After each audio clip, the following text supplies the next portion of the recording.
Everyone, अस्सलाम वालेकुम। This is me सुहाब सल। आप देख रहे हैं ये प्रोग्राम जिसे हम कहते हैं गुड मॉर्निंग पब्लिक। तो पब्लिक को सुबह बखैर मेरी तरफ से, और मेरे साथ मौजूद है रिस्पेक्टेड अब्दुल रऊफ साहब। अस्सलाम वालेकुम। और हरमीत जी अपनी पूरी आबोताब के साथ हरमीत मौजूद है। आबोताब के साथ मुझे लगता है इस्लामाबाद में धूप निकली है। ये थोड़ी शुआए पाक की अल्लाह और भी भेज दे हमारे पास। कैसे हैं आप?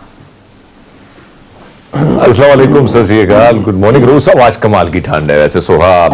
ऐसा लग रहा है कि काले सियाह बादल छाए हुए हैं और किसी भी वक्त बरसने को तैयार हैं। तो आज ठंडी ठार हवाएं चल रही है, जिसका हम गिला कर रहे थे कि भैया मलक कौसार पर इस पर बर्फबारी नहीं हुई है तो इस्लामाबाद में ठंड नहीं है। लेकिन आज ऐसा लग रहा है कि आज शाम से या कल से मलक कौसार जो है भैया उस पर बर्फबारी होगी। उसके बाद जो ठंड आनी है इस्लामाबाद में तो कमाल कर जाएगी।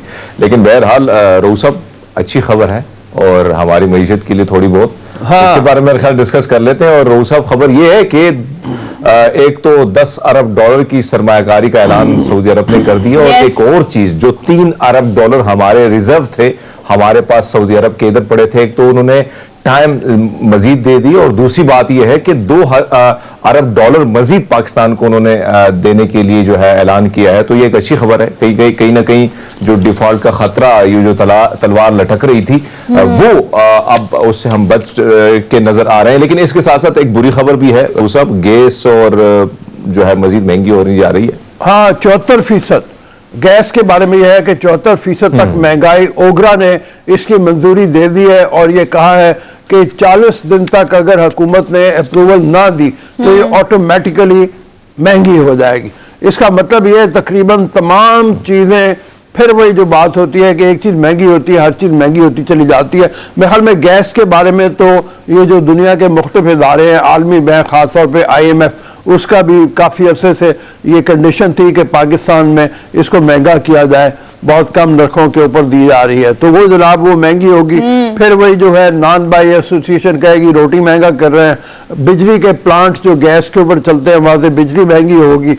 तो ये बहरहाल बुरी खबर है। मतलब एक लिहाज से देखा जाए एक चीज महंगी होती है जैसे कि आप बता रहे हैं तो उससे रिलेटेड हर चीज महंगी हो जाती है। और उसके बाद अगर हम सर्दियों की बात करें तो फिलहाल तो सर गैस की लोड शेडिंग ने वैसे इतना परेशान किया हुआ, तो प्राइसेस बढ़ने की बात हम सिर्फ कर रहे हैं ना, लेकिन स्कूल गोइंग्स जो है और कॉलेज गोइंग जो है, इवन ऑफिस गोइंग जो लोग हैं वो इतना शदीद परेशान है कि सुबह के टाइम गैस नहीं आती।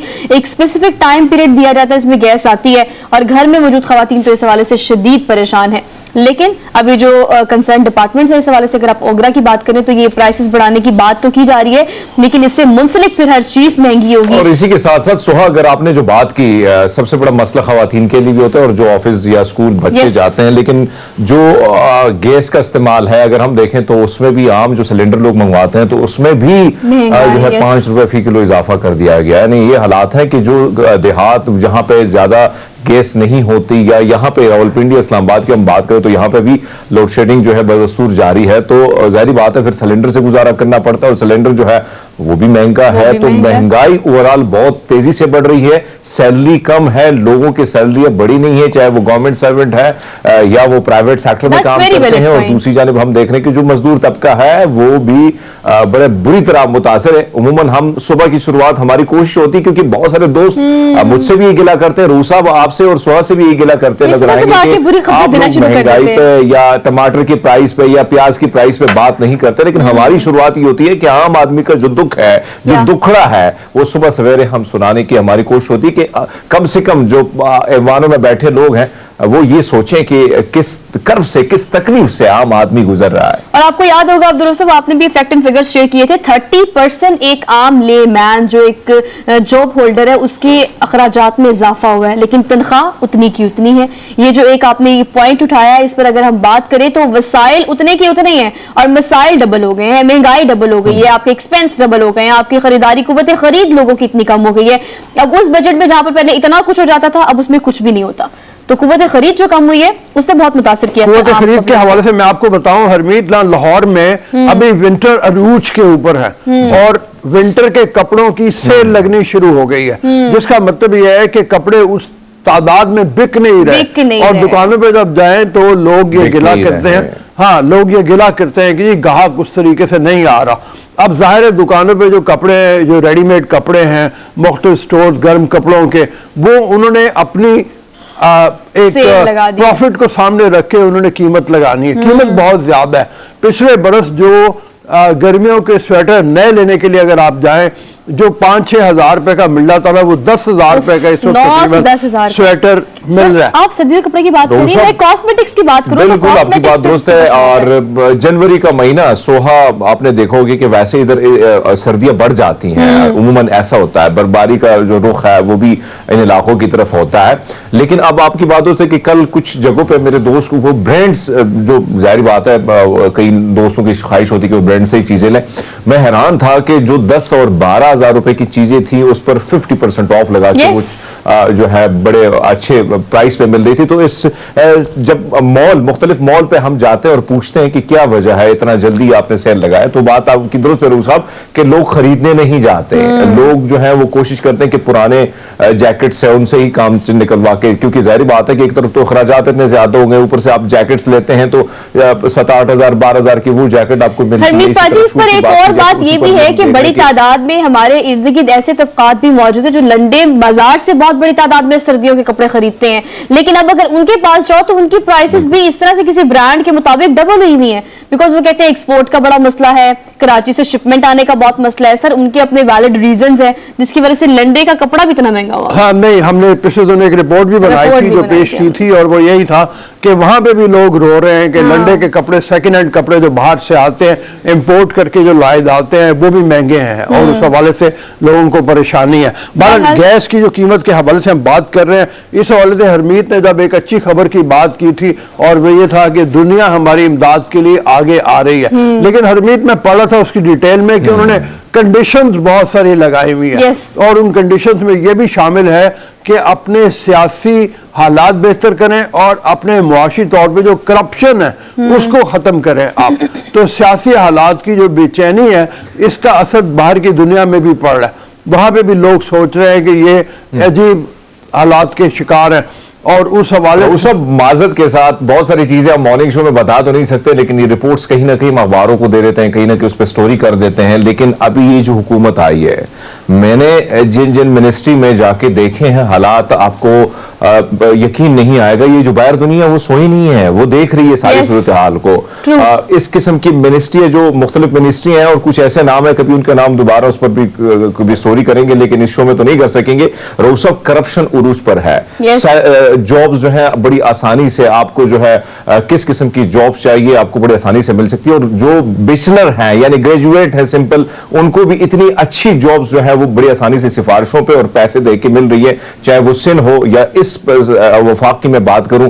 इस वक्त सूरत हाल इंतहाई ये जो गवर्नमेंट आई है, तो जो जॉब्स मिलना है, जिनकी जो अप्रोच है, जिनके पास 50-60 लाख रुपया है, बड़े आसानी से 17 ग्रेड की जॉब जो है वो प्रोवाइड।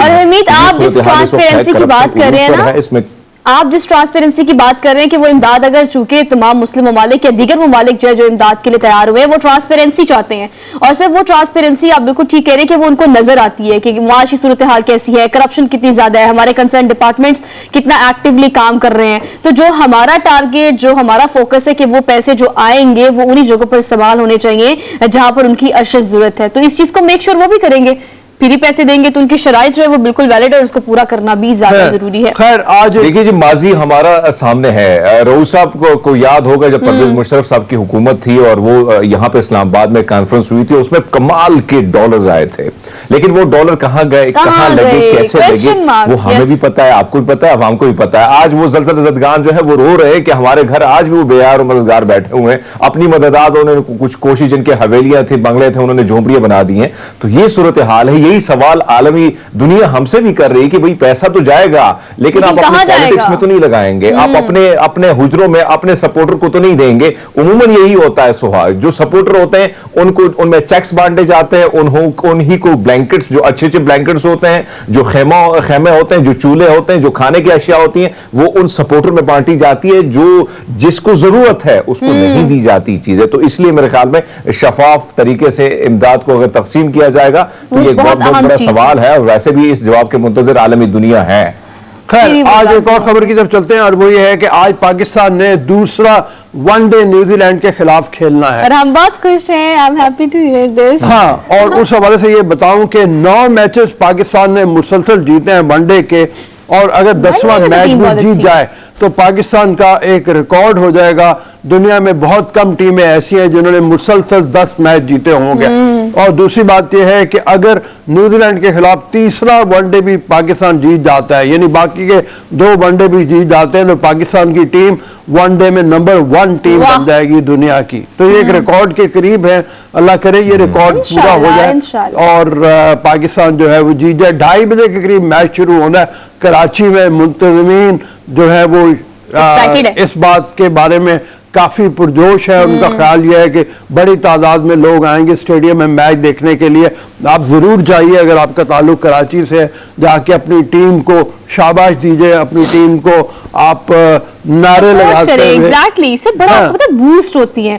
अच्छा, हमारी टीम पे ऑब्वियसली इस शो समेत हम तनकीद भी बहुत करते हैं और टेस्ट सीरीज में व्हाइट वॉश के बाद तो हमने अच्छा लताड़ने की कोशिश की है, लेकिन आपको पता है वनडे में हमेशा हमारी एक्सपर्टीज जो है वो आउट ऑफ द बॉक्स ही रही है। तो ये एक्सपर्टीज जो है वो थोड़ी सी और ज्यादा अगर दिखाई जाएंगी या उसको मेंटेन किया जाएगा तो ये रिकॉर्ड भी इंशाल्लाह हम बना लेंगे। रोज साहब ने एक बात की, सोहा के ग्राउंड पे जब भी मैच होता है वैसे एक्साइटमेंट ज्यादा होती है, लेकिन हम देखने के कराची में जिस तरह हम सोच रहे थे कि पहले वनडे में रश ज्यादा होगी, अवाम कसीर तादाद में आएंगे, लेकिन उसी तरह नहीं आए। आपकी बात तो जब स्टेडियम खाली होता है तो क्रिकेटर को भी मजा उस तरह नहीं आता, उसको भी एक पुरजोश सा माहौल चाहिए होता है। पुरजोश होने के लिए तो मेरे ख्याल में रोज साहब ने तो फरमाया कि जो कराची के देखने वाले लोग हैं हमारा चैनल, तो उनसे भी गुजारिश है कि भाई जाएं, सपोर्ट करें, क्योंकि कैसा रिकॉर्ड और पहले साल का पहला तोहफा अगर क्रिकेट टीम हमें दे देती है तो भैया कमाल हो जाता है। अच्छा खैर, एक और बात कर ले, और वो हरमीत ये है कि वजीर खारजा बिलावल भुट्टो के ऊपर कल इमरान खान ने बहुत तनकीद की है और उन्होंने कहा कि अफगानिस्तान पहला मुल्क होना चाहिए था जहां पे बिलावल को जाना चाहिए था। अब उनका ख्याल ये है कि पाकिस्तान अमेरिका के साथ ताल्लुकात बढ़ा रहा है और उसमें ऐसी सूरत हाल आ सकती है कि एंटी अफगानिस्तान कोई पॉलिसी आ जाए और उसका उन्होंने कहा नुकसान होगा। उन्होंने ये भी कहा कि जो तालिबान, तहरीक तालिबान पाकिस्तान है, उनके पास अमेरिका के छोड़े हुए लेटेस्ट हथियार हैं और पुलिस कम से कम उसका मुकाबला नहीं कर सकती। इसके लिए फिर बड़े पैमाने के पर कार्रवाई करने की जरूरत होगी। उनका ख्याल यह है कि काफी इससे नुकसान होगा पाकिस्तान का, तो पाकिस्तान को अफगानिस्तान के मामले में जरा एहतियात के साथ चलना चाहिए।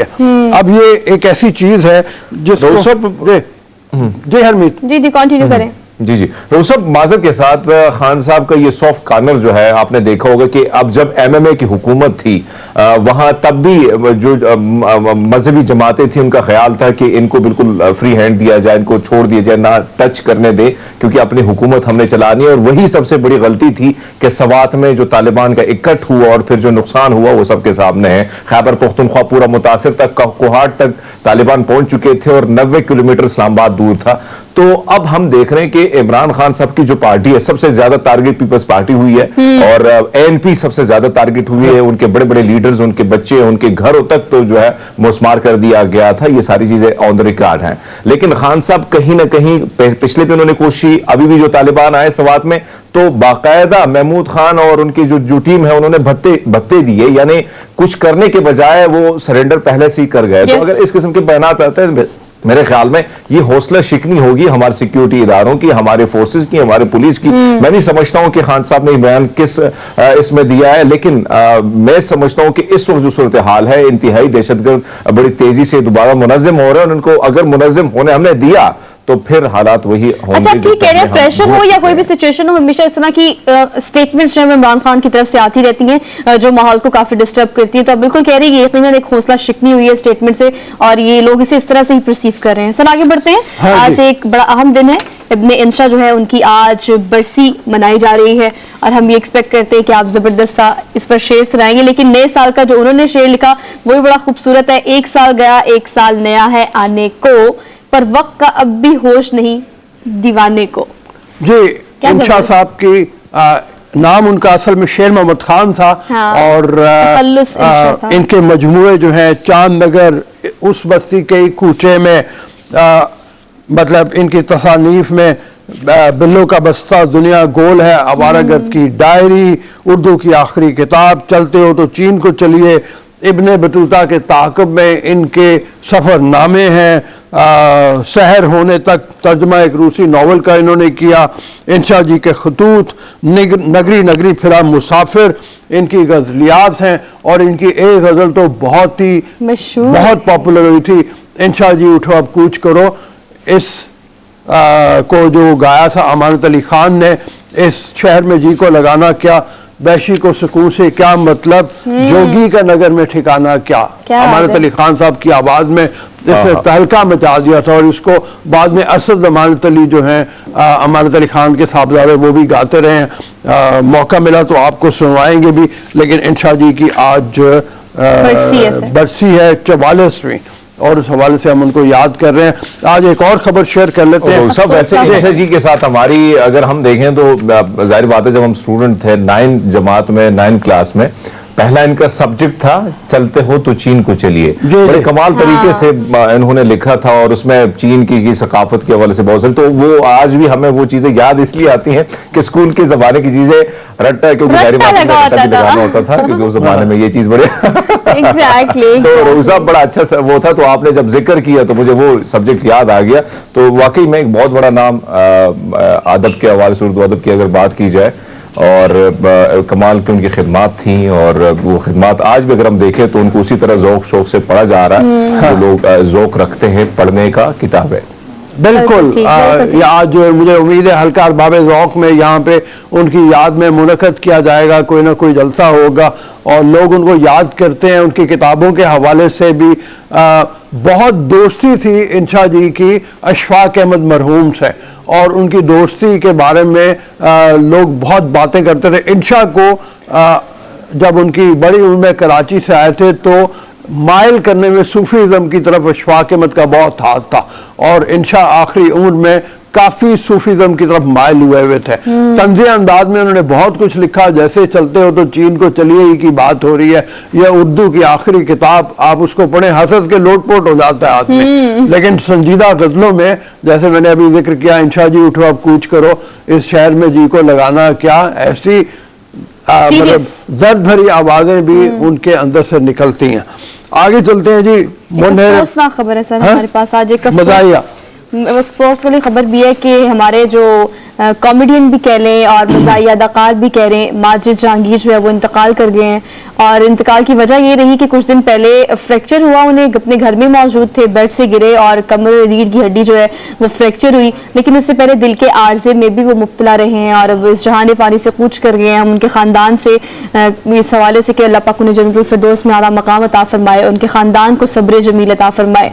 50-50 से बहुत शोहरत पाई इन्होंने सर, बहुत कमाल। इनका इस्माइल तारा के साथ जोड़ी थी, और इस्माइल तारा के साथ मिलके इन्होंने बहुत ज़्यादा तहलका मचाया था 50-50 में। कुछ उसके बाद भी ड्रामे किए। अनफॉर्चुनेटली 50-50 के बाद इनको वो पजीराई नहीं मिल सकी जो उनका ख्याल था उनको मिलनी चाहिए। आखिरी उम्र में पिछले 8-10 साल से ये बिल्कुल यानी बीमार चले आ रहे थे, और मुख्तलिफ इदारों से, वज़रा आला से, वज़ीर आज़म से दरख्वास्त करते रहते थे कि मेरी मदद की जाए। कुछ मदद की भी गई, लेकिन वो इतनी नहीं थी कि जो इनका ख़ानदान का पेट भरने के लिए काफ़ी हो। बीमार काफ़ी अरसे से थे और लाहौर में मुकीम थे काफ़ी अरसे से, और लाहौर में ही ये चारपाई से गिरे, और जैसे कि सोहा ने बताया इनकी रीढ़ की हड्डी में फ्रैक्चर हो गया, दिल का आर्जा भी था जिससे ये इंतकाल कर गए आज सुबह। तो हमारी तरफ से दुआएं, अल्लाह पाक उन्हें जन्नतुल फिरदौस में आला मकाम अता फरमाए। प्रोग्राम में आगे बढ़ते हैं, आगे बढ़ के आज के रन डाउन की बात करते हैं। ऑब्वियसली प्रोग्राम के आगाज में पॉलिटिकल पर्सपेक्टिव में जो चीजें हमने डिस्कस की उसी को हम टॉप स्टोरी में भी डिस्कस करेंगे। स्टेटमेंट इमरान खान की जो है उसको किस तरह से परसीव करते हैं मुख्तलिफ तज्जिया निगार। और सर इसका कल आपने देखा होगा एक वीडियो भी वायरल हुई, राना सनाउल्लाह की गाड़ी पर किसी ने जूता भी फेंका, और ये भी एक वीडियो थी जो कि हिस्सा थी कल की हाईलाइट्स का, और प्लस उनकी एक स्टेटमेंट भी है, इसको भी आज की टॉप स्टोरीज में डिस्कस करेंगे। वो जनाब कहते हैं कि गवर्नर राज का काफी ज्यादा इम्कान है पंजाब में, तो वो ये बात किस पर्सपेक्टिव में कर रहे हैं इसको हम डिटेल में डिस्कस करेंगे आज की टॉप स्टोरीज में। आगे बढ़ेंगे, और चूंकि हम बात करते हैं, अब जब हमने एक बात छेड़ दी, एक टॉपिक छेड़ दिया, एक पर हम बात कर रहे हैं, तो सर आटे की किल्लत की वजह से जो वीडियोज इस वक्त सोशल मीडिया पे आ रही है ना, कल कुछ वीडियोज हरमीत साहब आपने भी देखी होंगी, मैंने भी देखी, लोग आटे का थैला लेकर बाकायदा लड़ रहे हैं एक दूसरे से, कि वो देखकर लगता है कि ये वाकई हमारा मुल्क है, क्या ये पाकिस्तान से आने वाली कोई वीडियो है? लेकिन गुर्बत है बहुत बुनियादी बहुत तौर पे, extreme। और इस हवाले से ये भी बात कर क्रूज दें। पर है। हाँ, और हरमीत मेरे ख्याल में कल एक खातून की भी डेथ हुई है इसी वजह से। बिल्कुल आपने दुरुस्त फरमाया रोज़ साहब। जी हरमीत, और इस हवाले से ये बात करें कि अगरचे हमने कल भी इसको शेयर किया था आपके साथ, और वो ये है कि आटे की कीमत जो अभी तक वहीं की वहीं है, हालांकि गंदम की कीमत में बहुत कमी आ गई है। 1400 रुपए मन तक गंदम की कीमत कम हुई है, जो हुकूमत ने डबल कर दिया कोटा, लेकिन उसके बावजूद आटे की कीमत कम नहीं हो रही, और आटे की कीमत कम न होने की वजह से लोग सस्ते आटे की तलाश में मारे मारे फिर रहे हैं। और जहां मिलता है वहां रश हो जाता है, कितारें लग जाती हैं, छीना झपटी शुरू हो जाती है। एक आटे का थैला 3-3 लोग उस पर झपट पड़ते हैं। और जो कल हमने मनासिर देखे वीडियो के, वो यकीनन आपने भी सोशल मीडिया पे देखे होंगे। तो जो आटे की किल्लत है, इस पर हर सिटी को टारगेटेडली हमने देखना है कि मुजफ्फरगढ़ जो है खासतौर पर, वहां पर भी आटे की शदीद किल्लत की कुछ एक फुटेज और एक पैकेज, एक रिपोर्ट हमारे पास जो वहां के कॉरेस्पॉन्डेंट ने हमें भेजी है, वो भी हम आपसे शेयर करेंगे आज के प्रोग्राम में। आगे बढ़ेंगे, बड़ा ही इंपॉर्टेंट टॉपिक जिसको हाईलाइट करना भी ज्यादा जरूरी है आजकल।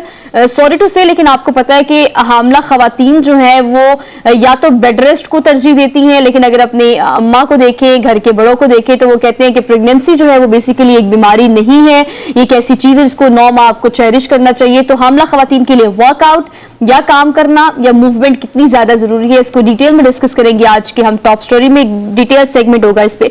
इसके अलावा आपकी मुलाकात कराएंगे एक यंग एंटरप्रेन्योर से, एक ऐसी खातून जो कि खवातीन के लिए काम करना चाहती है, लेकिन उन खवातीन के लिए जो कि 20 साल और 25 साल शादी में गुजारने के बाद उनको रियलाइज होता है कि अपना फारिग वक्त जो है उसको प्रोडक्टिवली इस्तेमाल किया जा सकता है। तो इकरा से आपकी मुलाकात कराएंगे आज के टॉप स्टोरीज में। इसके अलावा सर हम आपकी आज शहरोज से भी मुलाकात कराएंगे।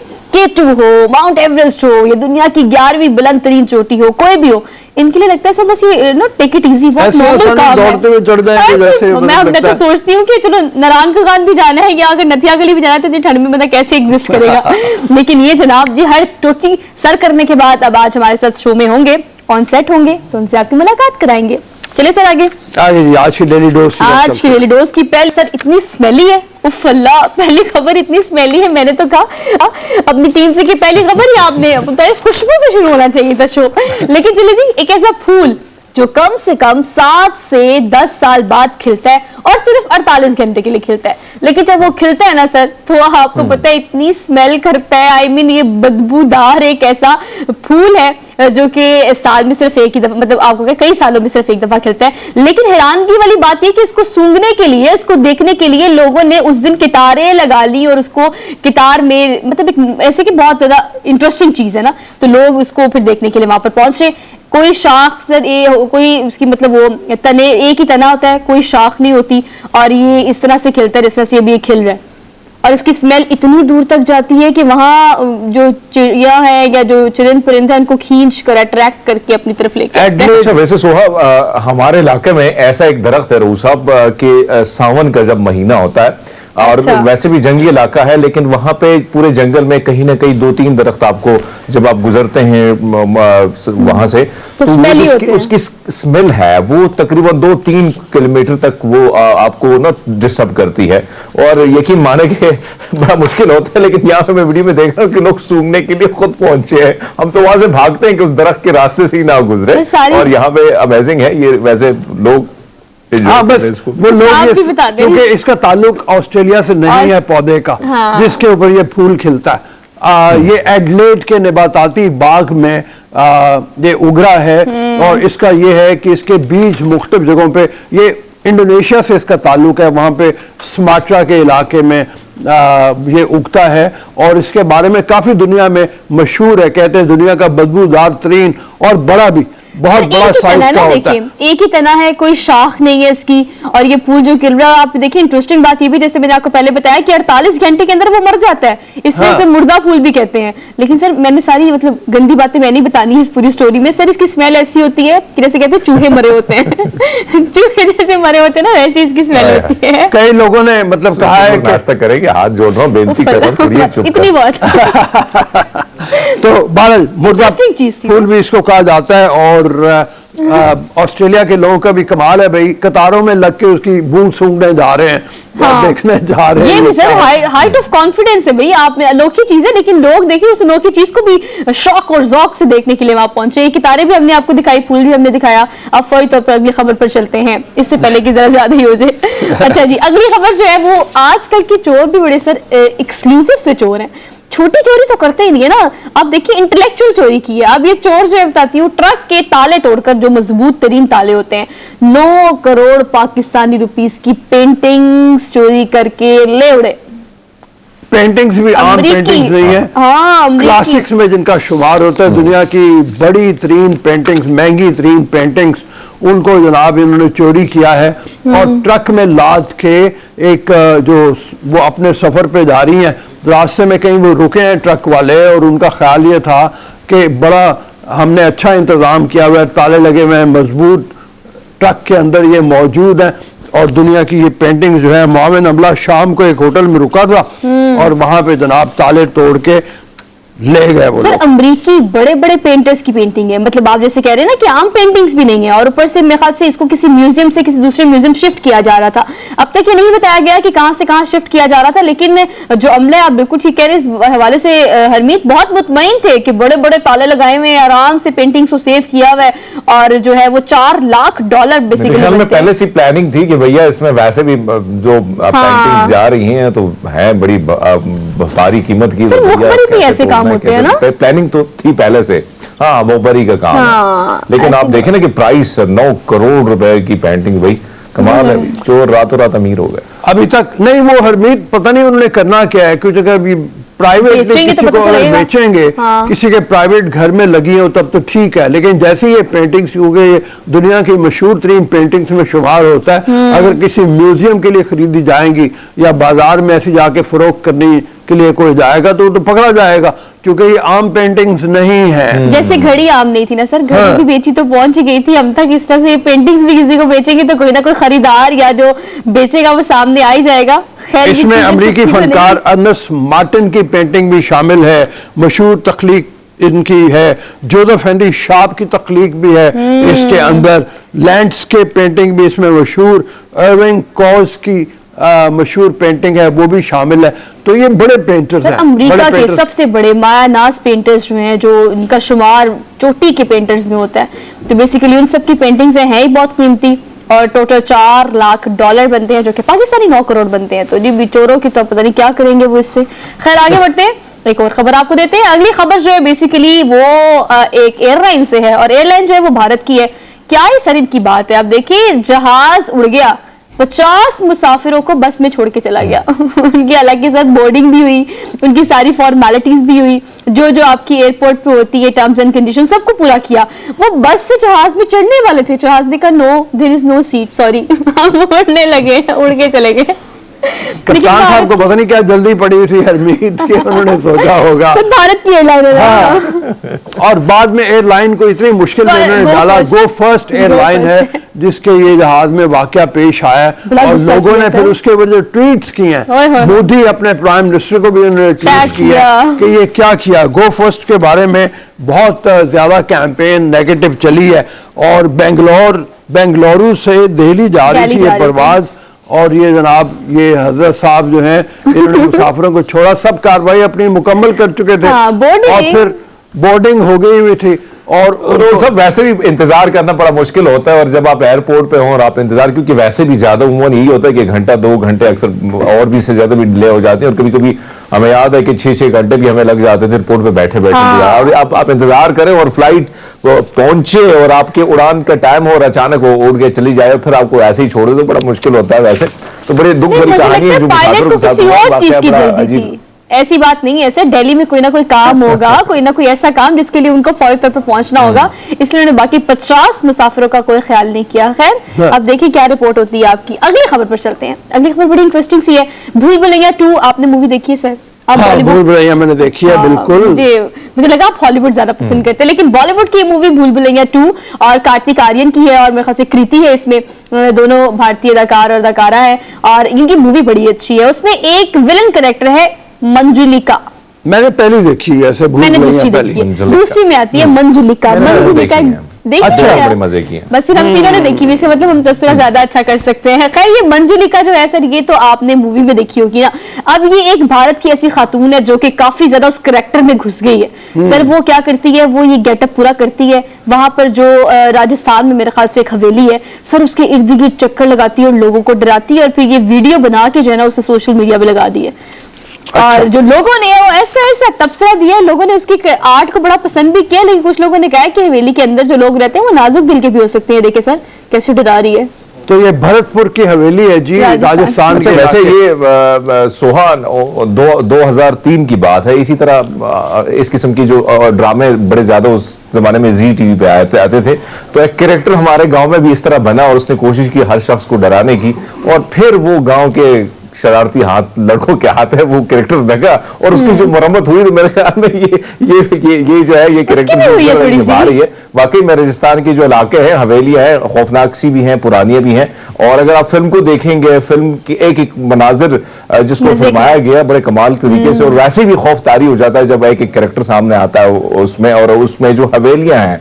तो वैसे ये इसके बारे में मैं देख रहा था कि सोशल मीडिया पे काफी ज्यादा इसकी वीडियोस भी वायरल हुई हैं, और इस पे तबसरे भी जो है हिंदुस्तान और बिन-अक़वामी जो मीडिया है वो भी कर रहा है। यानी मुश्किल काम है आप एक अकेले हवेली में। अच्छा सर, और वो लोग भी है ना वो सोशल मीडिया के लिए हरमीत और कंटेंट बनाने के लिए, रील्स बनाने के लिए, वीडियोस बनाने के लिए बहुत जतन करते हैं। खासतौर पे इंडिया में तो बहुत ज्यादा, ऑब्वियसली पाकिस्तान में भी आप टिकटॉकर्स को देखते हैं, और अब इंस्टाग्राम पे जो रील्स बनाने वाले हैं वो बाकायदा उस कैरेक्टर में घुस जाते हैं, जिसके लिए फिल्माने के लिए एक पूरी टीम होती है। अगर आप फिल्म देखें तो उस फिल्म को फिल्माने के लिए पूरी टीम है, पूरा क्रू है, वो सारा काम करता है, और उसके बाद जाके वो एक प्रोडक्शन होती है, एडिटिंग होती है, फिर जाके वो मूवी लगती है। लेकिन आजकल तो सर ये जो वीडियोस बनाने वाले इस खातून की अगर हम बात करें, या पाकिस्तानी बहुत सारे आर्टिस्ट की बात करें, तो वो कंटेंट खुद क्रिएट करते हैं सर, जो कि हम पहले मूवीज में देखते होते थे। खैर बहरहाल जी, यहाँ पे जैसे हरमीत कह रहे हैं, लोगों ने खूब मुरम्मत की उस कैरेक्टर की जो बनावट है, यहाँ पे भी खातून के साथ भी है। कुछ लोग डर गए, कुछ ने आगे से इसके ऊपर हमला कर दिया, डर के मारे ही वो होता है, रिएक्शन है। और जैसे हमारे पास ये देखने में आ रहा है, एक साहब ने धक्का दिया उसको, वही विग लगा के सफेद कपड़ा ओढ़ के अपने ऊपर उसे डराने की कोशिश की है लोगों को। तो भूल भुलैया का वो जो गाना है ढोलना सुन, वो भी गाते हुए ये कर रही है साथ में।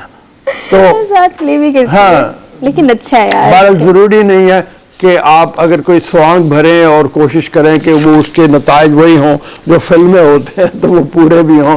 रियलिटी कुछ और तरह की चीज है, रियलिस्टिक अप्रोच रखे, थोड़ी सी, हर कोई डरने वाला नहीं है। यहाँ तो लोग आपको वैसे ही भूत होने के बगैर ही डरा देते हैं, तो भूत बन के आपने लोगों को क्या ही डराना है। खैर अब हमने लेनी है एक क्विक सी ब्रेक, और ब्रेक के बाद हम keep watching good morning public.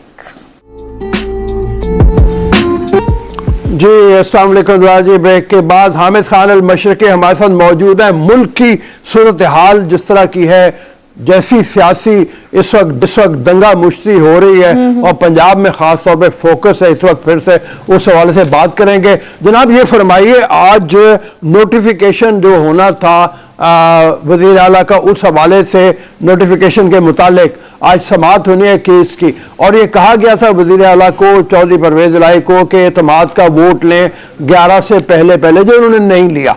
और उसके बारे में कल अता तारड़ ने एक स्टेटमेंट दी, उन्होंने कहा अगर ये 188 का नंबर पूरा कर लें पंजाब असेंबली में तो मैं सियासत छोड़ दूंगा। वाकई क्या सूरत हाल ऐसी हो गई हुई है, पीटीआई के लोग टूट चुके हैं, जो फवाद चौधरी भी कह रहे हैं कि हमारे लोगों को कॉल आ रही हैं कि मत जाओ, ना वोट दो। कुछ ऐसी सूरत हाल है जिसकी बुनियाद के ऊपर चौधरी परवेज इलाही कॉन्फिडेंट नहीं है एतमाद का वोट लेने के लिए। अस्सलाम वालेकुम, बहुत शुक्रिया रऊफ साहब। बात यह है कि इससे कोई इनकार नहीं है कि पिछले चंद दिनों में जिस तरह पीटीआई के कुछ अरकान ने मोमना वहीद हो गई और दूसरे एक दो अरकान हो गए, उन्होंने मीडिया पर आकर भी कहा कि वो परवेज इलाही को एतमाद का वोट नहीं देंगे।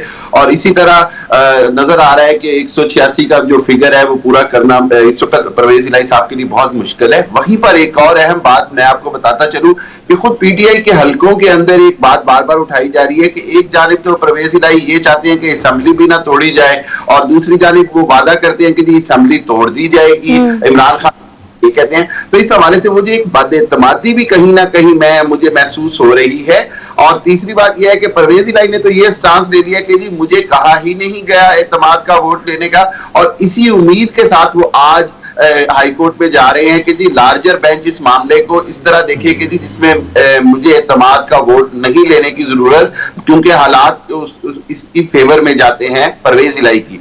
अब देखना ये होगा कि क्या लार्जर बेंच जो बनाया जा रहा है वो इस मामले को किस तरह देखता है। राना सनाउल्लाह तो कह चुके कि जी गवर्नर चाहे तो अब वो डी नोटिफाई का जो नोटिफिकेशन है वो अब एक्टिव हो है और अदालत ने सिर्फ इस पे फैसला करना है कि वजीर आला परवेज इलाही वजीर आला रहे या नहीं रहे। लेकिन दूसरी जानिब मुझे ये मामला अब अदालत में मजीद दटकता नजर आ रहा है, क्योंकि इसमें परवेज इलाही साहब का भी फायदा है और ऑपोजिशन यानी मौजूदा फेडरल गवर्नमेंट PMLN और PDM का भी फायदा है। वो ये नहीं चाहते हैं मौजूदा सूरत हाल में कि किसी भी तरह ये असेंबलियां टूटे या ये जो है इंतखाबात की तरफ जाना पड़े इनको पूरी पंजाब असेंबली के लिए।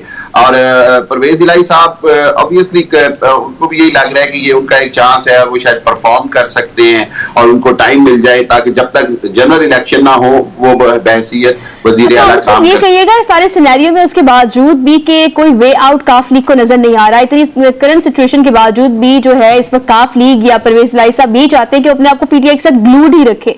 कोई और वे आउट हो सकता है या वो इस बारे में सोच सकते हैं या उन्हें लगता है कि मेरा मुस्तकबिल या काफ लीग का मुस्तकबिल जो है वो PTI के साथ ही, इसलिए वो तमाम चीजों के बावजूद भी साथ चलने के लिए तैयार है? तो हाँ, बात ये है कि पहले जब ये दो चौधरी शुजात और परवेज इलाही साहब थे तो ये दो भाई एज ए गुड कॉप और बैड कॉप चल रहे थे। अब मुफ्ती इलाही साहब और परवेज इलाही साहब गुड कॉप और बैड कॉप चल रहे हैं। एक तरफ से PTI को धमकियां भी दी जाती हैं कि जी हमें तो दूसरी बहुत सारी ऑफर्स हैं, और दूसरी तरफ साथ ही वो मुनस इलाही आ जाते हैं कि नहीं जी नहीं हमारा जीना मरना अब PTI के साथ है। तो मैं ये समझता हूं कि ये बड़ी ट्रिकी पॉलिटिक्स हो रही है, ये सियासत का आप समझ लें सितम ज़रीफी है कि आप कल के दोस्त होते हैं और अगले दिन आपको दुश्मन और हरीफ हो जाते हैं। मेरा ख्याल ये है काफ लीग का। अच्छा सर, अगर हम सारी सूरत हाल में देखें सर, आपने हमेशा देखा है कि परवेज इलाही की जो सियासत है या इमरान खान साहब की जो सियासत है ये बड़ी अलग है, मुख्तलिफ है एक दूसरे से। परवेज इलाही साहब कहीं ना कहीं उनको पिंडी की सपोर्ट हासिल है और वो भी उन्हीं के कहने पर ही चलते नजर आते हैं। अब अगर सूरत हाल को हम देखें, यहाँ पे एक तो FIA ने कल उनके बेटे को भी बुलाया था, 9 मेरे से ख्याल में 9 ऐसे अफराद हैं उनकी फैमिली कि जिनको बाहर जाने की इजाजत जो है वो भी नहीं होगी, वो बाहर नहीं जा सकेंगे। दूसरी जानिब मुनस इलाही के दोस्त जो है फरहान, उसको भी उठवा दिया गया है, FIA उससे इनकारी है, पुलिस इनकारी है। तो आपको लगता है कि इतना बड़ा दबाव जो है कहीं ना कहीं हम देख रहे हैं कि हवाओं का रुख जो है वो कहीं इमरान खान साहब से हट के PDM की तरफ हो गया है, तो ये दबाव क्या बर्दाश्त कर पाएंगे परवेज इलाही साहब? हरमीत, आपने बहुत अच्छा पॉइंट है। बिल्कुल ऐसे ही है कि परवेज इलाही साहब की सियासत का मरकज जो है वो पिंडी से ही जुड़ा हुआ है और वो किसी भी हालत में हमने देखा कि उन्होंने साबिक आर्मी चीफ के हवाले से क्या स्टांस लिया और बाद में भी क्या स्टांस ले रहे हैं। तो मेरा ख्याल ये है कि अगर कहीं एक्सट्रीम पॉइंट आ गया जहां परवेज इलाही साहब को पिंडी और PTI के दरमियान फैसला करना पड़ा तो है कि उनका फैसला जो है वो पिंडी की तरफ चला जाएगा और PTI को वो छोड़ देंगे। उसकी वजह यह है कि उनको ऐसे लगता है कि हम फिर PDM के साथ मिलकर शायद उतनी ही सीटें या सीट एडजस्टमेंट कर सकें जो वो PTI से तवक्को कर रहे हैं। देखिए, तमाम जो इस वक्त सियासी जमातें हैं उनकी नजरें आने वाले आम इंतखाबात पर भी हैं। दूसरी बात यह है कि तमाम जो इक्तदार में शामिल हैं, चाहे वो वजीर आला हो या वजीर आजम हो, उनकी कोशिश है ज्यादा से ज्यादा टाइम अपने ओहदों पर रहकर पब्लिक को शायद डिलीवर कर सके और ये फायर बैक भी कर सकता है। अगर डिलीवर ना कर सके तो मजीद इनको इंतखाबात में नुकसान उठाना पड़ेगा। लेकिन आपकी बात बिल्कुल मैं समझता हूं। हामिद खान साहब, यहां से एक और सवाल आपसे उठाया जाना चाहूंगा। आप बतौर सहाफी, बतौर तजज़ियाकार, मैं खुद अगर मैं अपनी बात करूं तो मैं कई शहरों में गया और मैं रिपोर्टिंग की और अभी के इस्लामाबाद और रावलपिंडी की मैं बात करूं तो इलीट क्लास से लेकर मजदूर तबका जो है उसमें से मुझे पूरे 200-300 लोगों में से मुझे एक शख्स सिर्फ मिला था जिसने PDM को सपोर्ट किया, बाकी इमरान खान साहब के गुण गाते हैं और हर शहर में ये रिपोर्ट सामने आ रही है। दूसरी जानिब हम ये देख रहे हैं कि इमरान खान साहब ये इल्जाम भी लगा रहे हैं कि एस्टैब्लिशमेंट जो है वो दोबारा उनके बंदे तोड़ने के लिए कोशिशें कर रही हैं और हमने देखा कि बलूचिस्तान में क्या हुआ, बाप के बाप कौन है वो भी आपको पता है, वहां बाप किसके साथ मिली वो भी आपको पता है। अब ये जो सूरत हाल है, क्या ये इमरान खान साहब के मुस्तकबिल को या इमरान खान साहब को कितना नुकसान ये पहुंचा सकेंगे? एक तरफ हम आवाम की बात करें, दूसरी जनब ये सूरत हाल।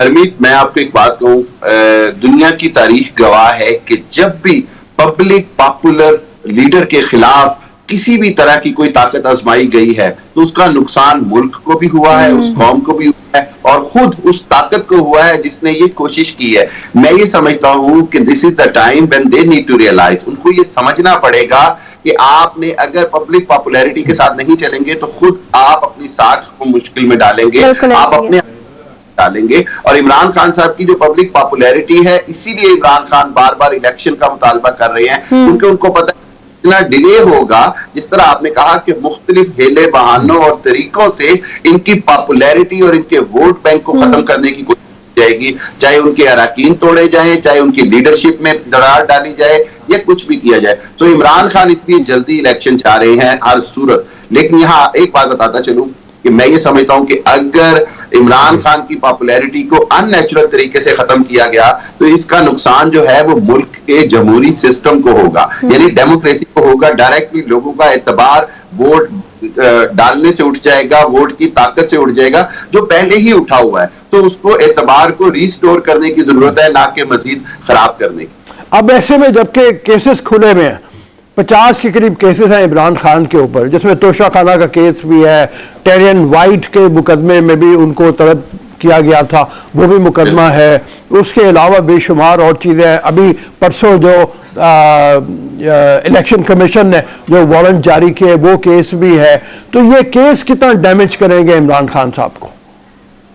देखिए अब्दुल रऊफ साहब, बात यह है कि हमारी तारीख इससे भरी हुई है कि जब भी किसी को पॉलिटिकली या जब विक्टिमाइजेशन की कोशिश की जाती है तो बहरहाल उसके खिलाफ केस ही खोले जाते हैं। उसमें चाहे भुट्टो की मिसाल ले लें, उससे पहले तारीख की मिसाल ले लें, या बाद में नवाज शरीफ साहब की मिसाल ले लें, बेनजीर जरदारी की मिसाल ले लें, ये तो हमारी तारीख भरी हुई है केसेस से ही दबाव में लाने की। लेकिन इमरान खान साहब का मामला थोड़ा मुख्तलिफ है। इमरान खान मेरे होश के मुताबिक तो पहले लीडर बने हैं पाकिस्तान के जिनको इक्तदार से हटाने के बाद अवाम में शदीद रद्द-ए-अमल आया है। ये केसेस कानूनी मेरिट के ऊपर तो इमरान खान को नुकसान पहुंचा सकते हैं, इससे कोई इनकार नहीं। चाहे वो तोशा खाना हो, टेरियन और सीता वाइट का केस हो, चाहे वो ये फॉरेन फंडिंग का केस हो, इलेक्शन कमीशन या अदालत से नाअहली का केस हो।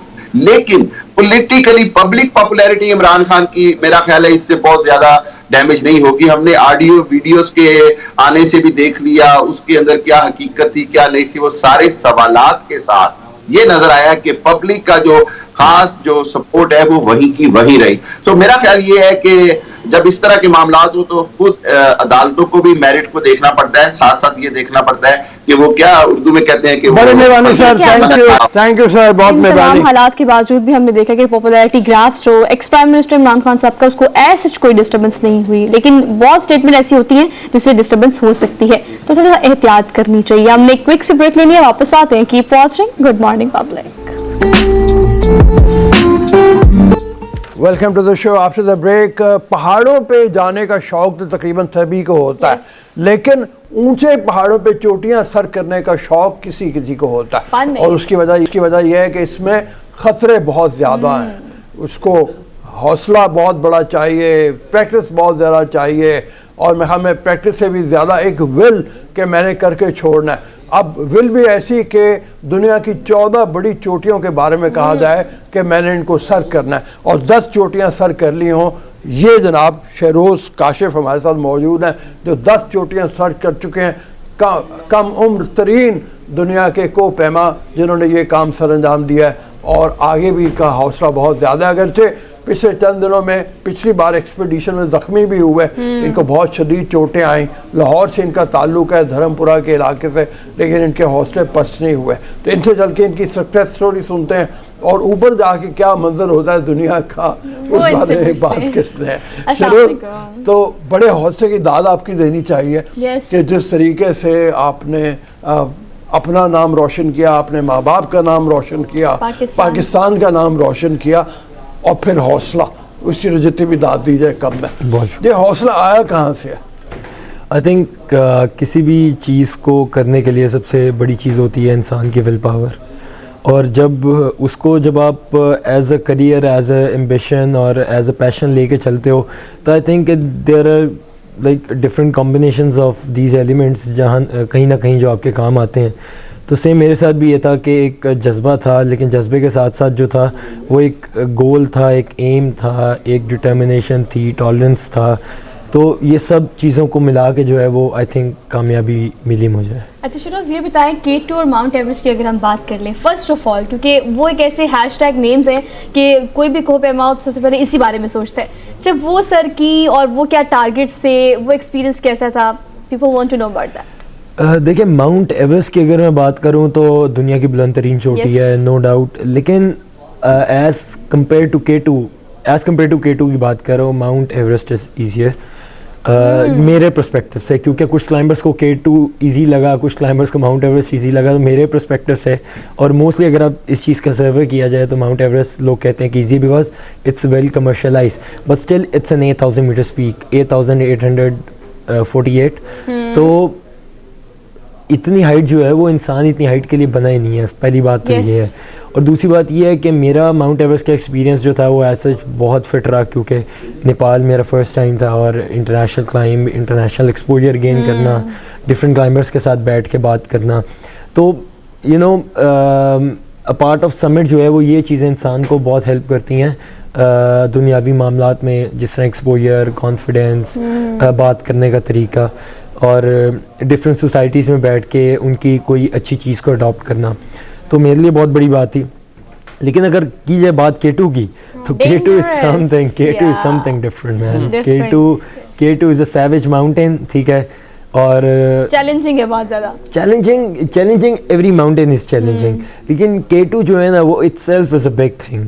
ओके। और वो मतलब K2 कभी भी ये नहीं बताता कि वो कितना मुश्किल है, K2 आपको ये बताता है कि आप कितने पानी में हो। अच्छा, ये बड़ी बात है। लेकिन 14 पीक्स और उसके बाद you are done with the 10, right? तो वेरी रिसेंट जो थी वो कौन सी थी और अब नेक्स्ट टारगेट कौन सा? वेरी रिसेंट इस साल मैंने 8000 मीटर स्पीक किए हैं। Okay. से कहने को तो ये it's just a number like 6, लेकिन I can feel No, that it's pain. not. और 8000 मीटर की पीक करना जिसके लिए इंसान बना ही नहीं है, लीथल डेथ जोन है ये, ठीक है, लीथल जोन और डेथ जोन, जहाँ पे हर चीज़ जो है वो इंसान की उसके हाथ में नहीं होती है। आपका दिमाग रीबूट प्रोसेस पे लग जाता है। You can have high altitude cerebral edema या हाइपोथर्मिया या इसी किस्म के चांसेस होते हैं, वो 70% पे चले आते हैं। तो 8000 मीटर्स एक डिफरेंट दुनिया है डिफरेंट लोगों के लिए। तो मैंने 6 पीक की, जिसके अंदर दुनिया की तीसरी, चौथी और पांचवी बुलंद तरीन चोटी की। मैं कम उम्र तरीन को पेमा बना दुनिया की तीसरी बुलंद तरीन चोटी करने वाला। Guinness book of world record में नाम आया। और अभी मेरे पास अप्रॉक्सीमेटली 6 गिनीज वर्ल्ड रिकॉर्ड्स भी हैं माशाल्लाह। और क्योंकि कंचनजंगा जो है वो इंडिया की हाईएस्ट पीक भी है, तो नेपाल साइड से क्लाइंब करने वाला मैं फर्स्ट एवर पाकिस्तानी बना इसको करने। चलो ये बताओ कि घर में लोग होते हैं, अम्मा कहती नहीं है किस काम में पड़ गए हो तुम, इतनी चोटें लगवाते हो, इतने खतरनाक काम करते हो।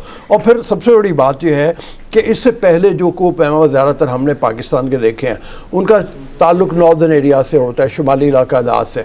आप लाहौर के रहने वाले, जब वाहिद पहाड़ी जो है शिमला पहाड़ी है तो ये आगाज़ कहाँ से हो गया और उसे पहुँच कैसे गए, और अम्मा के बारे में भी बताओ। टू बी वेरी ऑनेस्ट, मेरा मानना ये है कि मेरी अम्मा जो है मेरे अब्बा जी से काफ़ी बड़े दिल की हैं। अच्छा। हाँ, मेरे अब्बा जी फिर भी थोड़ा छोटे दिल के हैं, लेकिन मेरी अम्मा, क्योंकि अभी रिसेंटली जब मैं नांगा पर्वत पे गुम हो गया था, आई गेस सबको स्टोरी पता होगी कि 24 आवर्स शेयर भी किया था ऑडियंस। अच्छा, वेरी नाइस। तो मैं नांगा पर्वत गुम हो गया था, तो मेरे अब्बा जी की सूरत हाल जो है ना वो मेरी अम्मा जी से ज़्यादा बुरी थी। और लोग मेरे से यही सवाल करते हैं कि यार आपकी अम्मा की क्या कंडीशन होगी। मैंने कहा कोई ये तो पूछे मेरे अब्बा की क्या कंडीशन थी। अच्छा, सिबलिंग्स क्या है, बाकी जो लोग हैं घर पे वो क्या फीडबैक देते हैं इस बारे से? They want to do the same? नहीं, घर की मुर्गी दाल बराबर। ओह, घर में कुछ नहीं है। और बस जो मैं कर रहा हूँ वो उसको देखते हैं, लेकिन स्टिल उनके अपने एम्बिशन हैं, उनके अपने पाथ हैं जिन पे उन्होंने जाना है, उनके अपने गोल्स हैं। तो आई थिंक इंस्पायरेशन तो वो लेते हैं, लेकिन मैं हमेशा लोगों को यही बोलता हूँ, जितने भी यंगस्टर्स हैं, कि यार अगर आपने मेरे से इंस्पायरेशन लेनी है ना, तो आप ये ना लें कि आपने भी पहाड़ चढ़ने हैं, आप ये लें कि how determined I am. Exactly. आप ये लें कि how motivated I am, I always think positive. और दूसरी बात ये है कि मैं हमेशा सबको बोलता हूँ कि impacts are way bigger than emotions. अच्छा हरमीत फिरोज, हमारे साथी हैं इस्लामाबाद हाँ, में, इस्लामाबाद से। बड़े शौक से आपको सुन रहे हैं। जी हरमीत, नहीं शेरोज वैसे कमाल हैं, इनको देख के Inspiring. इनकी उम्र और फिर लाहौर की मिसाल आपने दी और उसके बावजूद वो कमाल कर रहे हैं। शेरोज आपसे जानना चाहूँगा, जाहिर बात है कि आप इतनी कम उम्र में 10 चोटियों को अबूर कर चुके हैं, लेकिन कभी कभी इंसान सोचता है अपने आप के साथ कि शायद इस पहाड़ को अबूर करते हुए मैं कर पाऊँगा ये काम, नहीं कर पाऊँगा, इस किस्म के सवाल भी मन में उठते हैं।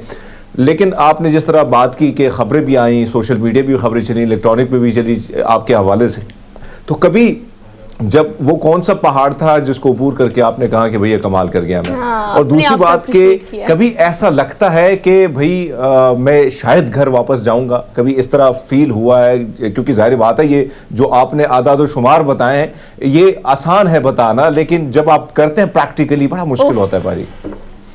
देखें, हम लोग तो, हमारा तो यही होता है कि हम तो कश्तियाँ जला के ही निकलते हैं घरों से जब भी पहाड़ को सर करने जाते हैं। लेकिन ये है कि मैं जब भी कोई पहाड़ करता हूँ तो मैं अपने आप को जो है वो, मैं हमेशा कहता हूँ कि I want to thank me for believing on me. तो अपना शुक्रिया भी अदा करता हूँ और अपने आप को जो है वो अप्रिशिएट भी करता हूँ। हाँ, that's पैट like a भी good- करता हूँ। हाँ जी। अच्छा, ये थपथपी बड़ी जरूरी होती है पहाड़ों सर से हमारी बातें तरफ बड़ी से अच्छी भी। सीख ली आपने। अच्छा देखिए, जो सीखा है ना, जो मुझे लगता है सर्वाइवल जहाँ मुश्किल है वही करना जरूरी है, वो जिंदगी हो या कोई पहाड़ हो। लेकिन मैं आपसे जानना चाहती हूँ, जब आप आए तो अब्दुर्रऊफ साहब ने कहा स्किन तो बहुत बेहतर हुई हुई है शिरोज, लेकिन ये मामला लड़कियों और लड़कों के साथ, मैंने लड़कियां कोपेमा में बहुत देखी हैं। हम तो बाबू साहब टॉप जाते हैं, वहाँ से नीचे उतरते हैं तो स्किन का बुरा हाल हो जाता है। आपके साथ तो भी इस तरह की बहुत सारी चीजें होती भाई होंगी। मैं स्किन केयर बहुत करता हूँ अपनी, जो भी है स्किन मेरी खराब होती है क्या मेंटेन करते हैं पे, skin लेकिन care में? मेरी स्किन केयर रूटीन बहुत अच्छी है भाई। क्या है फॉर माशाल्लाह एग्जांपल माशाल्लाह बड़ा ग्लो है स्किन के ऊपर। होना चाहिए ना, देखें अपने आप को थोड़ा बहुत तो संवारना चाहिए हर बंदे को। थोड़ा नहीं, बहुत ज्यादा संवारना चाहिए। देखें जितनी हर बंदे की जरूरत है उतना संवारना चाहिए। आप अच्छा चलिए आप अच्छा जी शरो, ये बताओ कि गुम जो हो गए थे आप, हाँ तो वो क्या वाकया पेश आया था? क्यों गुम हो गए? क्या मतलब ट्रैक से हट गए थोड़े से, या जो साथी थे वो बिछड़ गए, क्या हुआ? पूरे पहाड़ पे हम 2 बंदे थे सिर्फ, मैं और Fazal. Fazal is one of the strongest climbers I ever met. ठीक है। फजल मेरे साथ थे और हम दोनों जो हैं वो जब समिट करके वापस, क्योंकि जब हम निकलना शुरू हुए कैंप 3 से आखिरी पड़ाव से, तो देयर नो रोप्स, कुछ भी नहीं था वहाँ पे। और हम लोग जो थे वो सारे अपनी टेक्निकल एक्सपीरियंस बाद में, पहले अल्लाह के सहारे पे थे ऑफ कोर्स। और ये है कि वहाँ पे जब हम समिट करके कामयाबी मिली है, हम लोग नीचे आए हैं तो वेदर जो है वो टोटली ख़राब हो चुका हुआ था। और उसके बाद जो है वो टोटली क्लाउड से हर जगह पे, और हमें जो है विजिबिलिटी क्लियर नहीं हो रही थी। तो हम पाथ को मिस कर गए, क्योंकि रोप्स तो थी नहीं वहाँ पे लगी हुई, ना कुछ और इस तरह का सीन था। तो हम लोग जो थे वो, फिर हमने पूरी रात वहाँ पे बगैर किसी खाने के, बगैर पानी के, मैंने मोस्ट प्रोबेबली 42 आवर्स तक पानी नहीं पिया हुआ था, और तकरीबन भी तो 72 घंटे तक खाना नहीं खाया हुआ था। और माइनस होगा कोई 20-25 तो हो सकता है वहाँ पे। हाँ। तो उस दौरान जो है वो पूरी रात बर्फ़ के अंदर गुजारी, बगैर किसी शेल्टर के, बगैर किसी कैंप के, बगैर किसी स्लीपिंग बैग के। फजल और मैंने दोनों ने। और अगले दिन उठ के अल्लाह की कुदरत देखें कि हमें रास्ता मिला और हम खुद ही पैदल चल के जो है वो नीचे।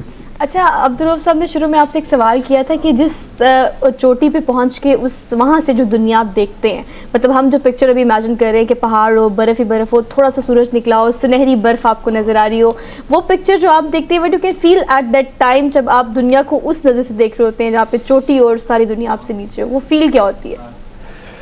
मेरा ख्याल ये, मतलब मैं, मतलब फ़िल्मी तौर पे या उसमें कह तो दूंगा कि वहाँ पे जो है वो दुनिया का मनाजिर ही कुछ और होते हैं, या जो है वो पहाड़ों की चोटियों से नज़ारे जो हैं वो और ही दिलकश मनाजिर होते हैं। लेकिन to be very honest, being a climber अगर मैं बात करूँ तो जो नज़ारा जो है वो आप नीचे से खड़े होके पहाड़ को देख के करते हो ना, वो पहाड़ के ऊपर से देख के नीचे की ज़मीन को नहीं कर सकते। क्योंकि मेरा मानना ये है कि ज़मीन से 10 गुना खूबसूरत पहाड़ है। अच्छा अच्छा, ये उस पहाड़ को देखते इसको सर करना होता है कि ये मेरा टारगेट है, I want to go for this, that's the point. अच्छा, अभी आपने जैसे बताया कि K2 ज़्यादा चैलेंजिंग है, और K2 के बारे में कहा भी जाता है, और भी कई कोपैमा कहते हैं कि बहुत दुश्वार गुजार है, दो बहुत मुश्किल है। आपने पहले माउंट एवरेस्ट किया था जी, बाद में K2 किया, जी। इसी वजह से आपने पहले वो किया कि मतलब वो जरा मेरे माउंट एवरेस्ट करने पे ना एक बड़ी टेक्निकल रीज़न थी बेसिकली कि अगर क्योंकि मेरी ज़िंदगी की दूसरी 8000 थी माउंट एवरेस्ट, ठीक है, और इससे पहले मैंने ब्रॉड पीक सर की थी जो दुनिया ब्रॉड की पीक। हाँ 12वीं बुलंद तरीन चोटी ठीक है, है। और द ब्रॉड बॉय वहाँ से एक टाइटल मिला मुझे। ठीक है।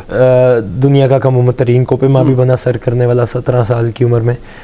तो एवरेस्ट करने के लिए मेरा ये था कि अगर मैं दुनिया की सबसे बड़ी चोटी कर लेता हूँ सर, तो मुझे दुनिया के बाकी जितनी भी 8000 की चोटियाँ हैं उसका हाइट एक्सपीरियंस मालूम हो जाएगा। Okay, the technical one, that's the point. ठीक है, उसका हाइट से गुजर के जाऊंगा मैं, क्योंकि एवरेस्ट से बड़ी चोटी दुनिया में कोई भी कोई नहीं भी है। नहीं है। तो वो सारी चोटियों की हाइट को कवर कर लेता है।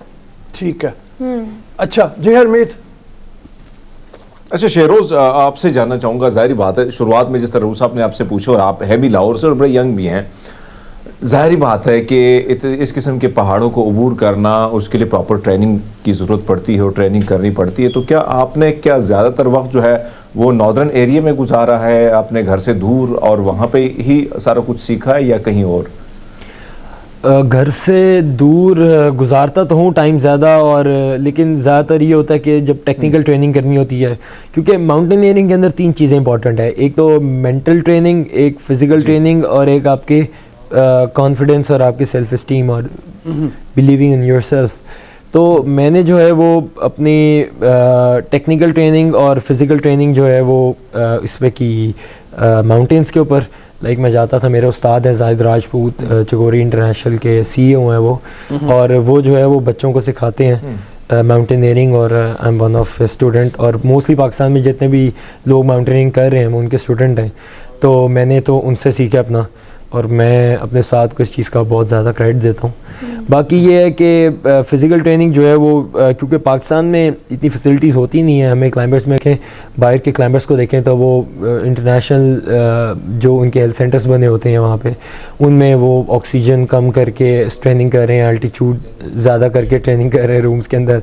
हमारे यहाँ पे तो कॉन्सेप्ट आया ही नहीं है अभी तक, हम तो आटे चीनी भी फंसे हुए हैं। लेकिन ये है कि लेकिन ये है कि इसके बारे में ज़्यादा फोकस भी नहीं होता, लेकिन समडे इंशाल्लाह होगा। अच्छा शिरोज, ये बताएं, रियलिस्टिक अप्रोच ये है कि आपका शौक भी है, आप करते भी हो, आपने काफ़ी चीज़ें माशाल्लाह अचीव भी कर ली हैं, but if you talking about future, तो भी आप पाकिस्तान में बात कर रहे हो कि पाकिस्तान में क्या क्या चीज़ें हैं, इस स्कोप कितना है, इस हवाले से आप कहाँ देखते हैं अपने आप को? अगर आप इसे ऑब्वियसली एज अ प्रोफेशन ही ले रहे हैं, तो इसको अपना मुस्तकबिल कैसे देखते हैं इस पूरी फील्ड में? स्कोप कितना है? To be very honest, I live every day. ठीक है, मतलब for me future is just a thought, past is just a memory, present is what you are living in.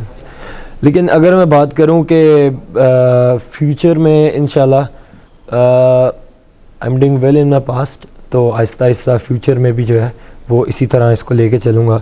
Tourism को प्रमोट करना है पाकिस्तान के अंदर, चाहे वो हम फॉरेनर्स को पाकिस्तान के अंदर लेके आएँ या पाकिस्तान को फ़ॉरेन लेके जाएं, लेकिन at last it's all about tourism. लेकिन बिकॉज मेरा ख्याल से कि टूरिज़म किसी एक कंट्री से एसोसिएट नहीं करती है। Being a Pakistani we have 5 mountains but we are doing nothing.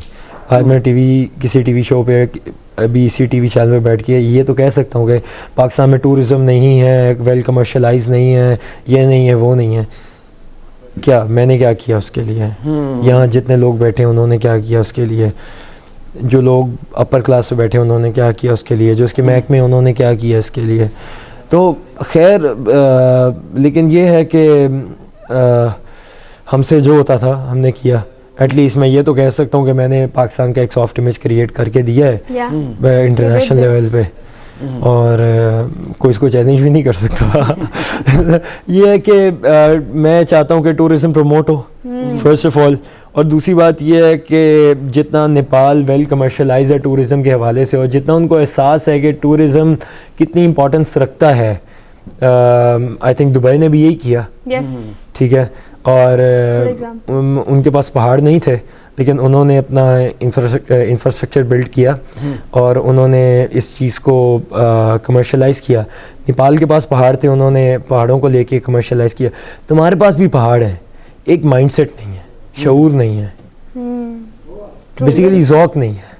ज़ौक़ नहीं है। और दुख होता है इस बात पे कि 4 मौसम हो, इतनी अच्छी नॉर्थ साइड हो, हैव एवरीथिंग। जब भी मैं कहीं जगह विजिट करती हूँ, ऑब्वियसली सर ने पूरी दुनिया घूमी है, तो वहाँ जाके एहसास होता है कि वो जो चीज़ें उनके पास है वो वसाइल हमारे पास भी मौजूद हैं, बल्कि बहुत सारी जगह ऐसी है जो कि अनटच है, जिन्हें डेवलप करके हमें 70 सालों से ना दुख की हो रहा है बेसिकली, और वो हम करते चले जा रहे हैं रोजाना सुबह शो। आज से 10 साल के बाद भी कोई मेरे ऐसा बंदा यहाँ बैठ के दुख का इजहार कर रहा चलिए, होगा। आपने बहुत कुछ किया पाकिस्तान के लिए, और आप जैसे बहुत सारे लोग जो करना चाहते हैं उनको भी करना चाहिए। Shiroz, thank you so much for being here. Thank you for good to see having you, me. और बड़ी अच्छी डिस्कशन रही आपसे। हमने क्विक ब्रेक लेनी है, वापस आते हैं। Keep watching good morning public. Welcome back after the break. एक रिसर्च के मुताबिक 86% खवातीन पाकिस्तान में ऐसी हैं जो कि अपनी प्रेगनेंसी के 9 माह टीवी देखकर गुजार देती हैं। अब ये बात तो मैं कर रही हूँ आपके, लेकिन घर की जो अम्मा दादियाँ हैं वो भी आपसे ये कहती हैं कि बेटा प्रेगनेंसी में आजकल एक डॉक्टर आपसे कहते हैं कि आपने बेड रेस्ट करना है, तो अब बेड की जान नहीं छोड़ते, लेकिन वर्कआउट, आपकी खुराक, आपका चलना फिरना और उसको एज अ चेरिश करना उस प्रेगनेंसी के टाइम पीरियड को कितना ज़्यादा ज़रूरी है, इस पर हम बात करते हैं। डॉक्टर नूर हमारे साथ मौजूद है स्टूडियोज़ में। अस्सलाम वालेकुम। वालेकुम कैसी हैं अस्सलाम, आप? अल्हम्दुलिल्लाह। अच्छा बताइएगा कि ये बात वाकई सच है कि खवातीन आजकल ज़्यादातर प्रेफर करती हैं कि प्रेगनेंसी के टाइम सुकून से गुजारा जाए, जो मेरे ख्याल से मेंटली सुकून ज़्यादा ज़रूरी है कंपैरेटिवली कि आप बिल्कुल वर्कआउट ना करें। कितना ज़रूरी है मूवमेंट्स करना या काम करते रहना? बहुत ज़रूरी है। जैसे एक हेल्दी इंडिविजुअल के लिए ज़रूरी है कि लाइफस्टाइल एक्टिव हो, उसी तरह प्रेग्नेंट जो वुमेन है उसके लिए तो डबल होता है कि आपके अंदर एक इंडिविजुअल है, आपका जितना लाइफस्टाइल एक्टिव होगा उतनी ही ग्रोथ ज़्यादा अच्छी होगी। लेकिन ऐसा होता है कि नहीं होता ना बाज़-औक़ात काम आपसे, क्योंकि कंडीशन ऐसी होती है, टाइम ऐसा होता है, उसमें कैसी ऐसी हल्की फुल्की एक्टिविटीज़ को कैरी ऑन रखा जाए, क्या किया जाए? देखिए, सबसे पहले तो अगर हम प्रेगनेंसी को प्लान करें उससे पहले ही आपको थोड़ी सी अपनी जो लाइफस्टाइल है उसको एक्टिव जो है ना वो करना पड़ता है। मतलब आप पहले से ही थोड़ी एक्सरसाइज जो है वो अपनी डेली जो रूटीन है उसमें एडअप कर लें, ठीक है। जैसे कि वॉक है, ये बहुत सिंपल एक्सरसाइज है, वॉक बहुत अच्छी है, अगर आप ऐड कर लेंगे तो ये बहुत बेहतर है। उसके अलावा जॉगिंग है, वो बहुत अच्छी है। योगा बहुत अच्छी है, मेडिटेशन बहुत अच्छी है। जो भी एरोबिक एक्सरसाइज हैं जिसमें हमारी बॉडी में ऑक्सीजन का लेवल बढ़ रहा है और मसल्स जो हैं वो स्ट्रेंथनिंग हो रही है, तो वो हमारे लिए बहुत बेनिफिशियल है। ये छोटी मोटी एक्सरसाइजेस, वॉक वगैरह, जॉगिंग, योगा हो गया, ये बहुत बेनिफिशियल है। और इसमें इतनी वो भी नहीं होता कि आपने बहुत ज़्यादा एग्जॉस्ट करना है अपनी बॉडी को, आप बहुत रिलैक्स होकर ये चीज़ें कर सकते हैं। अच्छा, ये कितना नुकसान देता है कि जो हमने तहकीक अभी शेयर की है कि 86% खवातीन जो है वो सिर्फ टीवी देखती हैं, और टीवी देखकर या मोबाइल या सोशल मीडिया या टीवी और प्रेगनेंसी गुजार दी। ये ना एक आजकल की रूटीन बन गई कि हम भाई प्रेग्नेंट हैं तो हमने आराम करना है, क्योंकि ये एक बन गया है, जबकि ऐसा नहीं है। जैसे कि हम देहात में देखें तो वहाँ पे जो लाइफस्टाइल है वो बहुत एक्टिव है, उनकी जो औरतें वो काम करती हैं, बहुत एक्टिव होती हैं, और उसमें प्रेगनेंसी बहुत स्मूथ होती है। जो कि शहर में अगर हम देखें तो जो हम लोग हैं वो हम टीवीज़ देखते हैं, हम कहते हैं हमने आराम करना है, हम पता नहीं बीमार हो गए, प्रेग्नेंटली हम बीमार हो गए, तो वो बस टीवी देखती हैं और आराम करती हैं, जबकि वही जो चीज़ें हैं वो उनके जो बेबी में डिफेक्ट्स भी पैदा करती हैं। ये जो आराम करना है इसके नुकसानात हैं? जी बिल्कुल नुकसान। अच्छा, क्या मतलब क्या नुकसान? एक तो सबसे पहले ऐसे खवातीन जो होती हैं उनका ब्लड प्रेशर बढ़ जाता है, बिल्कुल, उनको कई और डायबिटीज, जेस्टेशनल डायबिटीज हो जाती है। जी, बेबीज में न्यूरल ट्यूब डिफेक्ट है, वो हो जाता है, उनकी जो ब्रेन है वो सही तरह से डेवलप नहीं हो पाता है। अच्छा जी, स्पाइनल बाइफीडा होता है, उसमें भी यही होता है कि उसकी स्पाइन जो है वो सही तरह से डेवलप नहीं हो पाती है। अच्छा। क्योंकि आपकी बॉडी में मूवमेंट नहीं है। आपकी बॉडी में जितनी मूवमेंट होगी, ब्लड की सर्कुलेशन अच्छी होगी, उतनी अच्छी ग्रोथ होगी बेबी की। ठीक है। अच्छा, ये बताएं कि ये भी होता है एक फैक्टर ये भी है कि अगर आप काम ज़्यादा करते हो, आपकी बॉडी मोशन में रहती है, तो ज़्यादातर आजकल खवातीन सी सेक्शन से डरती भी बहुत है, और ज़्यादातर होता भी सी सेक्शन है। कोई भी रिकॉर्ड निकाल के देख रहे हैं आजकल 90% खवातीन want to go for the C section, जबकि नॉर्मल डिलीवरी सिर्फ उस सूरत में हो सकती है सूरत में आप काम ज़्यादा करते हैं। ये जो है आपका ऑपरेशन से बचने के लिए, सर्जरी से भागने के लिए, ये कैसे किया जाए? ये देखिए, जैसे योगा है ना, योगा के साथ एक होती है स्ट्रेचिंग एक्सरसाइज, उसमें आपकी बॉडी को आप अच्छी तरह से स्ट्रेच करते हो, ठीक है। ये जो एक्सरसाइजेज हैं जो आपकी बॉडी की जो स्ट्रेंथ है उसको भी इंक्रीज करती हैं और आपके मसल्स को खोलती हैं, ठीक है, जो रिलैक्स करती हैं। ये एक्सरसाइजेज हमारे लिए बेहतर हैं कि हमने सी सेक्शन से बचना है।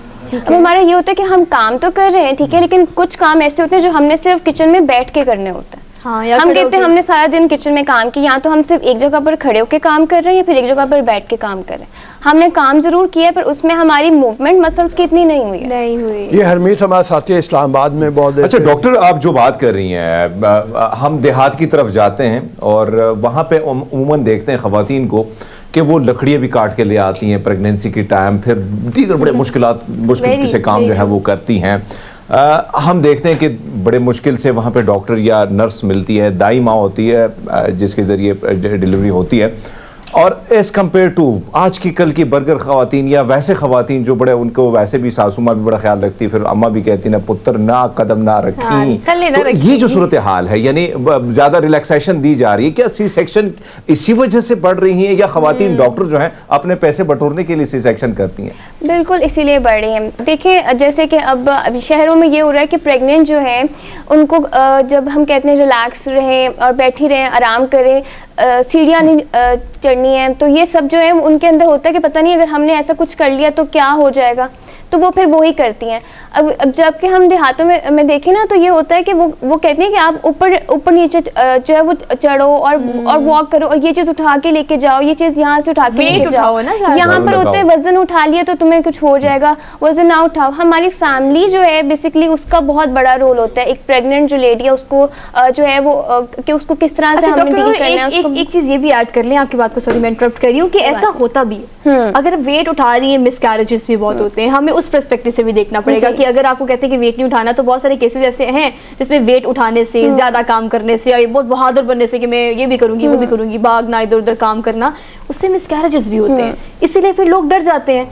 इस मिसकैरेजेस की वजह क्या है? जैसे हरमीत ने कहा बर्गर खवातीन, तो वो खुराक क्या होती है जिसकी वजह से आप इतने कमजोर होते हो कि आप तरह काम करते हो तो वो प्रेगनेंसी डिसॉल्व हो जाती है? जी, ये बेसिकली इसी पे डिपेंड करता है कि एक इंडिविजुअल पहले से कैसा है। प्रेग्नेंट होने से पहले जो एक औरत है वो उसकी सेहत अंडर क्या है? वेट है, उसकी सेहत कैसी है, उसकी डाइट कैसी है, वही फिर जो चीज़ें हैं वो प्रेगनेंसी के बाद जो है ना वो डेवलप होती हैं और वो शो करती हैं कि भाई ये वीक थी इंटरनली या स्ट्रांग थी। अगर हम प्रेग्नेंट होने से पहले आपको पता है कि आपका एक वेट जो है वो अंडर वेट नहीं हो, आप एक हेल्दी इंडिविजुअल हो, और उसके बाद आपकी जो डाइट है उसमें फोलेट है, उसमें आयरन है, उसमें वाइटामिन्स हैं, ऐसे फ्रूट्स हैं। जैसे कि अगर हम प्रेग्नेंट होते हैं तो जो औरतें हैं वो ये करती हैं कि वो जंक खा रही होती हैं, चिप्स खा रही होती हैं, फ्राइज खा रही होती हैं, लेकिन अगर वो ऐसी डाइट लें जिसमें उनके जो बॉडी में रेड ब्लड सेल्स इंक्रीज हो रहे हैं, फोलेट इंक्रीज हो रहा है, क्योंकि एक आपके जो न्यूट्रिएंट्स हैं वो भी चाहिए आपको और आपको उससे डबल न्यूट्रिएंट्स चाहिए क्योंकि आपके अंदर एक इंडिविजुअल है। बिल्कुल। उसके हिसाब से अब जैसे वेट लिफ्टिंग है, कुछ डॉक्टर लोगों साहब, के लिए। हाँ जी हरमीत। जी जी हरमीत। जी डॉक्टर साहब एक और चीज़ अगर हम देखें आजकल शहरों में या पढ़े लिखे नौजवान लड़कियां लड़के हैं तो उन्होंने प्लानिंग की होती है कि भैया 2 के बाद आगे मतलब छुट्टी करनी है, लेकिन ऐसे हम देते हैं कि देहाती इलाके या ऐसे जान मामा जैसे लोग पता नहीं क्या कुछ तक खाते हैं जो संडे की छुट्टी भी नहीं करते, और फिर हम देखते हैं कि ख्वातीन भी ताने देती हैं, ख्वातीन भी कहती कि 2 बच्चे नहीं भाई 12 पूरे करने हैं। तो ये जो 12 का डजन पूरा करना होता है, साल का वक्फा भी नहीं करना होता, ये कितना बॉडी को नुकसान देता है ख्वातीन? जी, ये नुकसान देता है, मतलब इसलिए क्योंकि हमारी बॉडी की कुछ रिक्वायरमेंट्स होती हैं। जैसे कि एक इंडिविजुअल है हमारी बॉडी में, उसने हमारी बॉडी से काफ़ी विटामिन्स और सप्लीमेंट्स जो हम लोग ले रहे होते हैं हमारे लिए, उसमें से न्यूट्रिएंट्स उसको मिलते हैं, तो हमारी बॉडी डेफिशिएंट होती है और उसको रिकवर होने में एक अरसा लगता है। At least maximum 6 months to 8 months तो एक औरत को अपनी बॉडी को रिकवर करने में जो है ना वो एक अरसा लगता है। उसके बाद जो वुमेन्स हैं जो ब्रेस्ट फीडिंग करवाती हैं उसमें भी उनके न्यूट्रिएंट्स बेबी को मिलते हैं, तो बॉडी जो है वो अंदर से वीक हो जाती है। एटलीस्ट 1 year to 2 years का, ये तो इस्लाम में भी है कि 1 साल से 2 साल का आपको वक्फा करना चाहिए, उसके बाद आप जो है वो नेक्स्ट बेबी को प्लान करो, क्योंकि आपकी बॉडी इतनी स्ट्रांग हो कि आगे जो बेबी हो उसके अंदर कोई डेफिशिएंसीज ना पैदा हो। अच्छा ये बताइए कि ये जो ख़वातीन प्रेग्नेंट होती हैं, हमने देखा कि उनकी खुराक में माएँ, सासें, पंजीरी, हाई प्रोटीन डाइट और इस तरह की चीज़ें शामिल करा देती हैं। इनके नुकसान है क्या? नॉर्मल खुराक खाना ही काफ़ी है एक आम प्रेग्नेंट औरत के लिए? इनके नुकसान नहीं है। देखिए, अगर हम एक एक्स्ट्रा ले रहे हैं, जैसे वही मैंने पहले भी कहा कि हमारे बॉडी में एक इंडिविजुअल है, उसको भी ज़रूरत है। अगर आप कुछ एक्स्ट्रा प्रोटीन ऐड कर रहे हैं, बस फ़र्क सिर्फ इतना है कि आप जो एक्स्ट्रा ऐड कर रहे हैं वो आया आपके बेबी और आपके लिए बेनिफिशियल है या नहीं। अगर आप एक्स्ट्रा कुछ ऐसी चीज़ जो है वो कर रहे हैं जो आपके बेबी को ज़रूरत ही नहीं है, तो वो आपके लिए भी बेनिफिशियल नहीं होगी। जैसे कि एक गुड फैट्स होते हैं, बैड फैट्स होते हैं। अगर हम बैड फैट ले रहे हैं ना, तो वो हमारा बेबी जो उसको न्यूट्रिएंट्स नहीं जाएंगे, उसके बदले में आपकी बॉडी से जो गुड फैट है वो भी निकल जाएगा, क्योंकि उसको तो चाहिए। अच्छा, गुड फैट और बैड फैट की आप बात कर रही हैं। आजकल ख़वातीन की खुराक की अगर हम बात करें तो ज़्यादातर they are on burgers, they are on Coke. इससे आपका बच्चा कितना इफेक्ट होता है? और आपकी अपनी सेहत तो चले डैमेज हो ही रही है, लेकिन जो इंडिविजुअल आपके अंदर ग्रो कर रहा है उसको कितना हार्म होता है? बिल्कुल बहुत हार्म होता है। जैसे कि शुगर और सोडियम और सारे जो जंक फूड्स हैं ये अवॉइड करने चाहिए बेसिकली जब आप प्रेग्नेंट होते हैं। तो शुगर, अब जो कोक है उसके ग्लास में कितनी शुगर होती है? 10 स्पून शुगर होती है। तो वो जो आप कंज्यूम कर रहे हैं, तो आपको तो बहुत ज़्यादा होता है कि आपको जेस्टेशनल डायबिटीज़ होगी। जो लोग बॉटल्स बहुत पीते हैं, वो जो प्रेग्नेंट लेडीज़ हैं, उनको बहुत चांसेस होते हैं कि उनको डायबिटीज़ हो। और जेस्टेशनल डायबिटीज़ का सबसे बड़ा साइड इफेक्ट बेबी को ही होता है कि उसका ब्रेन जो है वो डेवलप नहीं हो पाता है। बहुत जो है वो रेयर केसेस होते हैं कि आपके जो बेबी है उसका ब्रेन डेवलप हो जाए, क्योंकि जेस्टेशनल डायबिटीज बहुत स्वेयर होती है। उसमें आपका मेन मसला होता है कि आपकी डायबिटीज। डॉक्टर साहब, हमने देखा है जिस तरह रऊस साहब फरमा रहे हैं, जाहिर बात है ऐसे ही होता है कि जब डिलीवरी हो जाती है तब अम्माएँ अपनी तरफ से पंजीरियाँ बना के ले आती हैं, सासू माँ अलग से कुछ चीज़ें लेके आती हैं और कोशिश की जाती है कि भाई ठोसो। ऐसे में अगर हम देखें वेस्टर्न में, वो बच्चा भी पैदा होता है, उनकी फिगर भी उस तरह ख़राब नहीं होती है, ख्याल भी बहुत। लेकिन इधर बेचारे जो एक बच्चा पैदा होता है, ऐसा लगता है कि अब वो अगर 26 की कुड़ी है तो लगती है 35 की हो गई है। अब फिगर के भी ख्याल होता है लड़कियों को, तो क्या कौन सी खुराकें खानी चाहिए जिससे फिगर भी ख़राब ना हो कम से कम, और जो डाइट है वो भी बैलेंस, डेफिशिएंसी भी पूरी हो जाए? देखिए, बाहर की अगर हम अगर कंपेयर करें ना, तो बाहर की जो डाइट है उसमें और हमारी जो पाकिस्तान की अब डाइट हो गई, जिसमें स्टेबलाइजर्स ऐड हैं, दूध देखें, जो भी चीज़ देखें उसमें स्टेबलाइजर्स और एडिटिव्स ऐड हैं, तो वो हमारे लिए उतनी बेनिफिशियल नहीं है। तो हमें ये जैसे पंजीरी वगैरह, अगर हाई प्रोटीन, जैसे मैंने पहले कहा कि जैसे वेजिटेबल्स हैं, हम उनको कुछ समझते ही नहीं है कि वेजिटेबल्स तो हमने खानी नहीं है। क्योंकि वेजिटेबल्स में जो पालक है, अगर हम वेजिटेबल्स का सैलड बना के लें, ब्रोकली लें, मशरूम्स लें, ये चीज़ें हमारे लिए बेनिफिशियल है और हमारे अंदर की न्यूट्रिएंट्स को जो डेफिशिएंट है उनको पूरा करते हैं। Alright, thank you so much doctor, बड़ी अच्छी डिस्कशन की आपने। वो तमाम खवातीन जिनके लिए सेगमेंट था, होपफुली कि आपको समझ आ गया होगा कि किस तरह से आपने कॉन्शियसली इस टाइम पीरियड को गुजारना है। हमने क्विक ब्रेक लेनी है, वापस आते हैं। Keep watching good morning public. Welcome back after the break. So basically ये सेगमेंट उन तमाम खवातीन के लिए जो शादी के 20 साल बाद ये सोचती हैं कि काश हम भी जवानी में कोई स्किल सीख लेते या हम भी कुछ ऐसा करते कि आज लेयर टाइम जो है उसको प्रोडक्टिवली इस्तेमाल किया जाता। एक ऐसी यंग एंटरप्रेन्योर जो इस प्रोजेक्ट पर काम कर रही है कि हर एक वो खातून जो घर में सारे काम करती है, लेकिन उसके बावजूद भी उसको इंडिपेंडेंट होना उसका एक बेसिक राइट है, जो उसको देना वक्त की बहुत ज़्यादा अहम ज़रूरत है। तो आपकी मुलाकात कराते हैं इकरा चौधरी, CEO और फाउंडर है वेलेंशिया लेयर क्लब की। इनको आज के प्रोग्राम में खुशामदीद कहते हैं। अस्सलाम वालेकुम इकरा। वालेकुम अस्सलाम। मैं बिल्कुल ठीक, thank you so much for being here, good to see you. Iqra, बताइएगा ये जो आपका प्रोजेक्ट है, बीइंग अ यंग एंटरप्रेन्योर, आप इस पे काम कर रही है कि ऐसा लेयर क्लब बनाया जाए, जो कि वेलेंशिया लेयर क्लब आप बना भी चुकी हैं, उसमें खवातीन के लिए क्या क्या अपॉर्चुनिटीज़ है, वो क्या क्या कर सकती हैं? खवातीन हेल्थ, सबसे पहले तो हमारा जो प्रोजेक्ट है उसके 4 हिस्से हैं। हम ये कहते हैं कि एक औरत को हेल्दी होना चाहिए, एक औरत को एजुकेटेड होना चाहिए, उसके पास स्किल्स होनी चाहिए, और उसके बाद उसके पास एक हेल्दी एंटरटेनमेंट होनी ज़रूरी है। एंटरटेनमेंट तो बहुत ज़रूरी है। तो वो एंटरटेनमेंट जो प्रोडक्टिविटी पे बेस करती हो, ना कि गॉसिप एंड ऑल, मतलब वो उसके बाद जिसके बाद वो कुछ ले के उठें, झोली भर के उठना सॉर्ट ऑफ ना, so they can be the productive part of the society. अच्छा, टारगेट ऑडियंस इकरा आपकी क्या है? क्योंकि वो खवातीन जिन्होंने घर संभाल लिया 20 साल, लेकिन अब आके फिर भी मुझे लगता है कि बहुत बड़ी तादाद में खवातीन की वो है जो सोचती हैं कि यार अब हमें भी कुछ आना चाहिए, क्योंकि जब वो इंडिपेंडेंट खवातीन को देखती हैं तो वो एहसास कमतरी का शिकार होती हैं।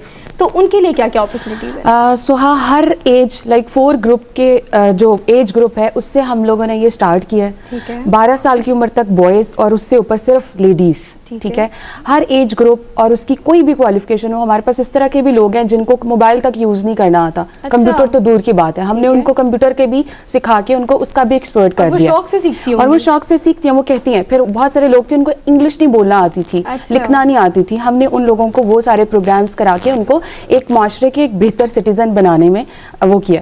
फिर उसके बाद हमारे पास डिफरेंट स्किल्स हैं, कुकिंग बेकिंग से लेके सिलाई कढ़ाई से लेके फैशन से लेके कंप्यूटर की सारी स्किल्स के घर बैठ के आप किस तरह ऑनलाइन अर्निंग कर सकते हैं, वो सारी इसके अंदर अमेजॉन ये वो सब कुछ, सब ट्रेनिंग इसके अंदर है। फिर हमारा हेल्थ क्लब है जिसके अंदर सिर्फ डॉक्टर्स ही नहीं है, बल्कि जिस तरह एक लड़की है उसने मैट्रिक किया हुआ है, FA किया हुआ है, वो रादर किसी के घर में मेड लगे, हम उसको एक हेल्थ स्पोर्ट ग्रुप हमने बना दिया कि किसी को डायबिटिक है, किसी की ये जिस तरह बच्चा पैदा होना होता है, वो सारे दौर में हमें स्पोर्ट जरूरी होती है। अब वो एक स्पोर्ट अगर एक वो बंदा देगा जो ट्रेंड है और एक मेड देगी, उसमें बहुत फर्क होगा, ठीक है। तो हमने उनकी एक तो उनकी बेटर सैलरीज उनको उससे ऑब्टेन हो जाती है, और दूसरा ये कि वो एक स्किल्ड पर्सन हो जाता है किसी भी फील्ड के अंदर। तो हम लोग एजुकेटेड, अनस्किल्ड, इलिटरेट, हर एक सेगमेंट और हर एज ग्रुप के ऊपर काम कर। अच्छा, खुद आप लिसानियात में आपने ज़रा काम किया हुआ है और अंग्रेजी अदब से आपका ताल्लुक है, तो ये बताइए कि एक रूटीन जो चल पड़ती है नौजवानों के अंदर कि सिंपल हमने FA BA करना है, आप उसके नतीजे में बल्कि उसके मुतबादल के तौर पे उसको स्किल के ऊपर ज़्यादा जोर दे रही हैं। कितना इम्पोर्टेंट है स्किल्स का सीखना बजाय इसके कि सिंपल FA BA कर लिया जाए?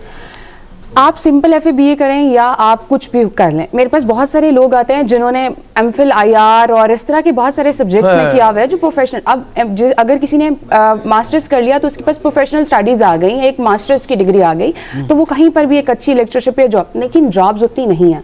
अब उनके पास बेसिक स्किल्स नहीं है, फॉर एग्जाम्पल उसके पास कंप्यूटर स्किल्स नहीं है, लैंग्वेज स्किल्स नहीं है, उसके पास मतलब कम्युनिकेशन स्किल्स नहीं है, तो वो कहीं पर भी जॉब नहीं कर सकता। एक उर्दू टीचर, एक सब्जेक्ट टीचर जिसने उर्दू में पढ़ा हुआ है, अगर उसके पास कंप्यूटर और कम्युनिकेशन स्किल्स नहीं है, वो एक स्कूल में जॉब नहीं कर सकती, वो अपना इंटरव्यू पास नहीं कर सकती।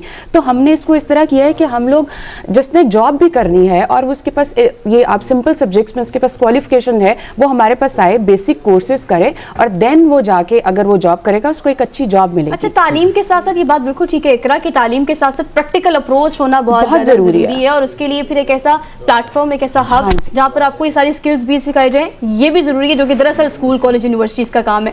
हरमीत हमारे साथ मौजूद है इस्लामाबाद से। जी पाजी। अच्छा, मैं आपसे बढ़ के ज़ाहिर बात है ये जो आपने स्टार्ट किया बड़ा अच्छा भी लगा मुझे कि इस किस्म के इक़दाम होने चाहिए, ख़ासकर ख़वातीन जो हैं। हम देखते हैं कि शादी के बाद फिर या बच्चों उन पर ज़्यादा फोकस होता है बहुत सारी चीज़ों से हट के। लेकिन अब आपसे जानना चाहूँगा कि जो हालात चल रहे हैं इसमें एक शख्स जो है, उमूमन ये होता था कि मर्द हजरात ही कमाते थे, अब ऐसे देखते हैं कि अब अकेले घर चलाना बड़ा मुश्किल हो गया है। तो क्या ऐसी एक्टिविटीज़ मज़ीद आप कर रही हैं, कोशिश और हो रही है कि उन ख़वातीन को जो अपने पाँव पे नहीं खड़ी है उनको खड़ा कर दिया जाए, उनको उन रूटीन की लाइफ जो है उनको भी उसी पर ले आया जाए? तो इसके लिए भी क्या इसी क्लब में ये सारे मामलात आपने शुरू किए हैं या शुरू करने जा रही हैं, और ख़वातीन की जानिब से क्या रिस्पॉन्स आ रहा है? जो ख़वातीन घरों तक महदूद थी वो आपके, हम लोगों ने ये जो प्रोजेक्ट है वो बिफोर कोविड शुरू किया था। अब तब तो इतनी टेंडेंसी नहीं थी लेडीज के अंदर कि अच्छा वो जो घरों में थी वो कहती थी ठीक है वी आर ओके, हस्बैंड्स कमा रहे हैं, बस जो आ रहा है हम खा रहे हैं, ऑल दैट, मेड से काम करा लिया, लेजी टीवी स्क्रीन वो सारा देख लिया, मोबाइल देख लिया, दे वर ओके। बट अब जब कोविड आया, हस्बैंड्स की जॉब गई, तो लेडीज को पता चला कि उनका भी वर्क फ्रॉम होम है या हमें उनके साथ सपोर्ट बनना है, कि उन्होंने बता दिया। और कोविड एक तरह से अच्छा भी साबित हुआ है कि उसने बता दिया कि अगर आपके पास स्किल्स हैं तो आप माशरे में आगे बढ़ सकते हो, अगर आपके पास स्किल्स नहीं है तो यू कैन नॉट, और घर बैठ के काम कर सकते हो, सबसे अहम बात। तो हम कोविड के जो दौर है उसके बाद जो आया है वो हमें अच्छा रिस्पांस मिला है। पहले तो लोग इसको एक्सेप्ट ही नहीं कर रहे थे, वो कहते थे हम क्यों अर्न करें, हमारे हस्बैंड्स कर लें, ऑल दैट। इमेज भी होता है ना कि आप कहते हो क्लब है, इसका मतलब कि वहाँ पे क्लब के लिए कुछ वहाँ पे लेयर टाइम ही होगा बस, इन ऑल दैट, और क्लब्स में होता भी यूं ही था। अब जो क्लब है तो हमने उनको लेयर टाइम को इस तरह प्रोडक्टिव कर दिया कि उनको खुद भी बाजुकात पता नहीं चल रहा होता कि हम क्या लर्न करके जा रहे हैं। फिर जब वो काम उस पर कर लेते हैं फिर आके बताते हैं ये चीज़ हमने आपकी फलां वर्कशॉप से ली थी, फलां आपके सेशन से ली थी, हम आपके बड़े थैंकफुल हैं कि हम लोग 5-10-12 हज़ार की नौकरी एक स्कूल में मतलब असिस्टेंट टीचर की कर रहे थे, अब हम 12,000 एक दिन में कमा लेते हैं अपना कोई बिजनेस करके। अच्छा। तो इस तरह के भी हमें जब फीडबैक आते हैं बड़ी खुशी होती है। दूसरा हरमीत सिंह ने बोला कि इसका क्या आ रहा है लोगों को इम्पैक्ट। तो देखें, एक औरत है, अगर वो घर में 5 लोगों का सालन पका रही है, तो हमने उन लोगों को कहा है कि 5 का और ऐड करो, वो 5 का बाहर सेल करो और उस 5 का कमा लो। ठीक है, ये हमारा कॉन्सेप्ट है। इसी तरह अगर कोई किसी को थोड़ी बहुत कढ़ाई स्टिचिंग कुछ आती है, हमने उन्हें कहा कि इसको पॉलिश करो, उसको हमने ट्रेनिंग की सारी और ट्रेनिंग्स दिलवा के उसको हमने इम्प्रूव किया स्किल्स को, और हमने कहा यहाँ पर आके ट्रेनिंग्स भी करो और अपना काम भी बेचो।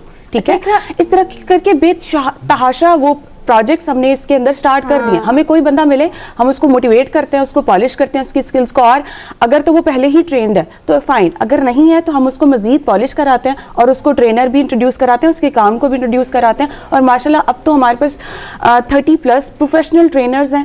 उसके अलावा जो छोटे बिजनेस वुमेन हैं 100+ हमारे पास वो बिजनेस वुमेन है जो हमारे साथ अटैच होकर डिफरेंट छोटे छोटे बिजनेस स्टार्ट किए। बात सुनिए, मैं ये जानना चाहती हूँ, जैसे आपने शुरू में कहा कि जब मैंने ये काम करना शुरू किया तो घर में मौजूद खवातीन को कन्विंस करना मुश्किल होता है, जो 20 साल से एक ही टेंडेंसी पे काम कर रही हो ना, उनको लगता है इट्स ओके, लाइफ अच्छी चल रही है, बिल्कुल, क्या जरूरत है, क्या जरूरत है। तो उनको कन्विंस करना या फिर उनके घर वालों को कन्विंस करना और उनको उस क्लब तक लेके आना, इस प्लेटफॉर्म तक लेके आना, ये कितना मुश्किल था, इसमें कितनी स्ट्रगल? ये बहुत मुश्किल था। एक तो जो जेंट्स हैं उनकी थोड़ा सा होता है कि जी औरत घर का काम करे, बहुत जहाँ जा रही है वो सेफ है कि नहीं है, वो जहाँ जा रही है वो सेफ है कि नहीं है, और दूसरा औरत घर में रह के काम कर रही है, औरत भी समझती है कि मैं कंफर्टेबल हूँ घर में रहूँ, घर की 4 दीवारी में। जी, हमने क्या किया, हमने औरतों को कहा आप घर को पहले एक तो इस तरह बनाएं कि आपके हस्बैंड, आपके बच्चों और उनको कोई शिकायत ना हो, आपकी फर्स्ट प्रायोरिटी ये होनी चाहिए। हमने उनको ईजी कर दिया।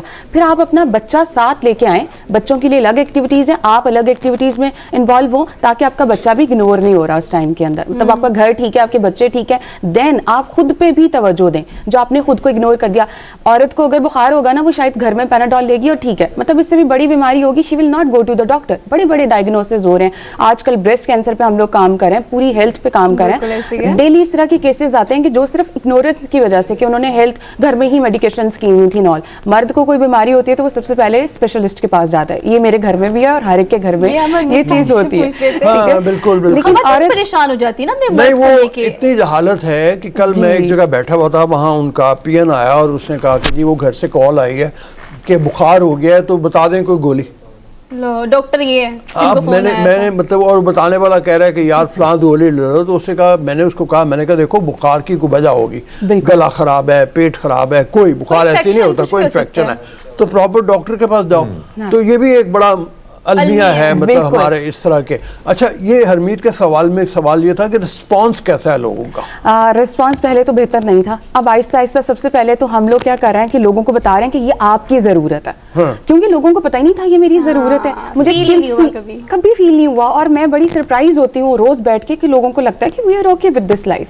अच्छा, उनको पता ही नहीं है कि ये हो सकता है। और ये मैं कोई इस तरह की बात नहीं करी कि बहुत ही कोई छोटी सी सोसाइटी और बड़े poor class, no, they are upper middle class, तो बड़े अच्छे लोग हैं वो। उन लोगों को अपनी नीड्स में ये पता ही नहीं है कि ये मेरी नीड है, कि मेरे अंदर भी कुछ स्किल्स होनी चाहिए, या मेरी अपनी कोई एक पहचान होनी चाहिए, या मैं एक अपने घर की ही एक अच्छी फर्क बन जाऊं जो अपने हस्बैंड को खाना भी गर्म करके दे और जो अपने हस्बैंड को इकोनॉमी में भी अच्छा, इसे कंक्लूड कर दें कि आपने ये भी कहा था कि मेरे क्लब में वो खवातीन भी है जो रिटायर्ड है, जो प्रोफेसर हैं, जो फुल क्वालिफाइड है, सारी जिंदगी उन्होंने काम किया, बिल्कुल उनका लिए टाइम भी अब प्रोडक्टिवली इस्तेमाल होना चाहिए, ये भी आपका फोकस है। आप देखें कि हमारे पास बहुत सारी खवातीन आई जिन्होंने 20-20, 21-21 ग्रेड से अभी कोई डॉक्टर्स, प्रोफेसर्स और इस तरह करके उन्होंने अभी अपनी जॉब जो है वो छोड़ी है, तो लेकिन दे वर सिटिंग एट होम। अब जब आप एक फुल टाइम प्रोफेसर या कुछ होते हैं या आपकी कोई जॉब होती है तो आप फ्री नहीं रह सकते, आप घर में जाते हैं आपको डिप्रेशन हो जाता है, कोई 2-3 महीने ही आसानी से गुजरते हैं, then you are in depression phase.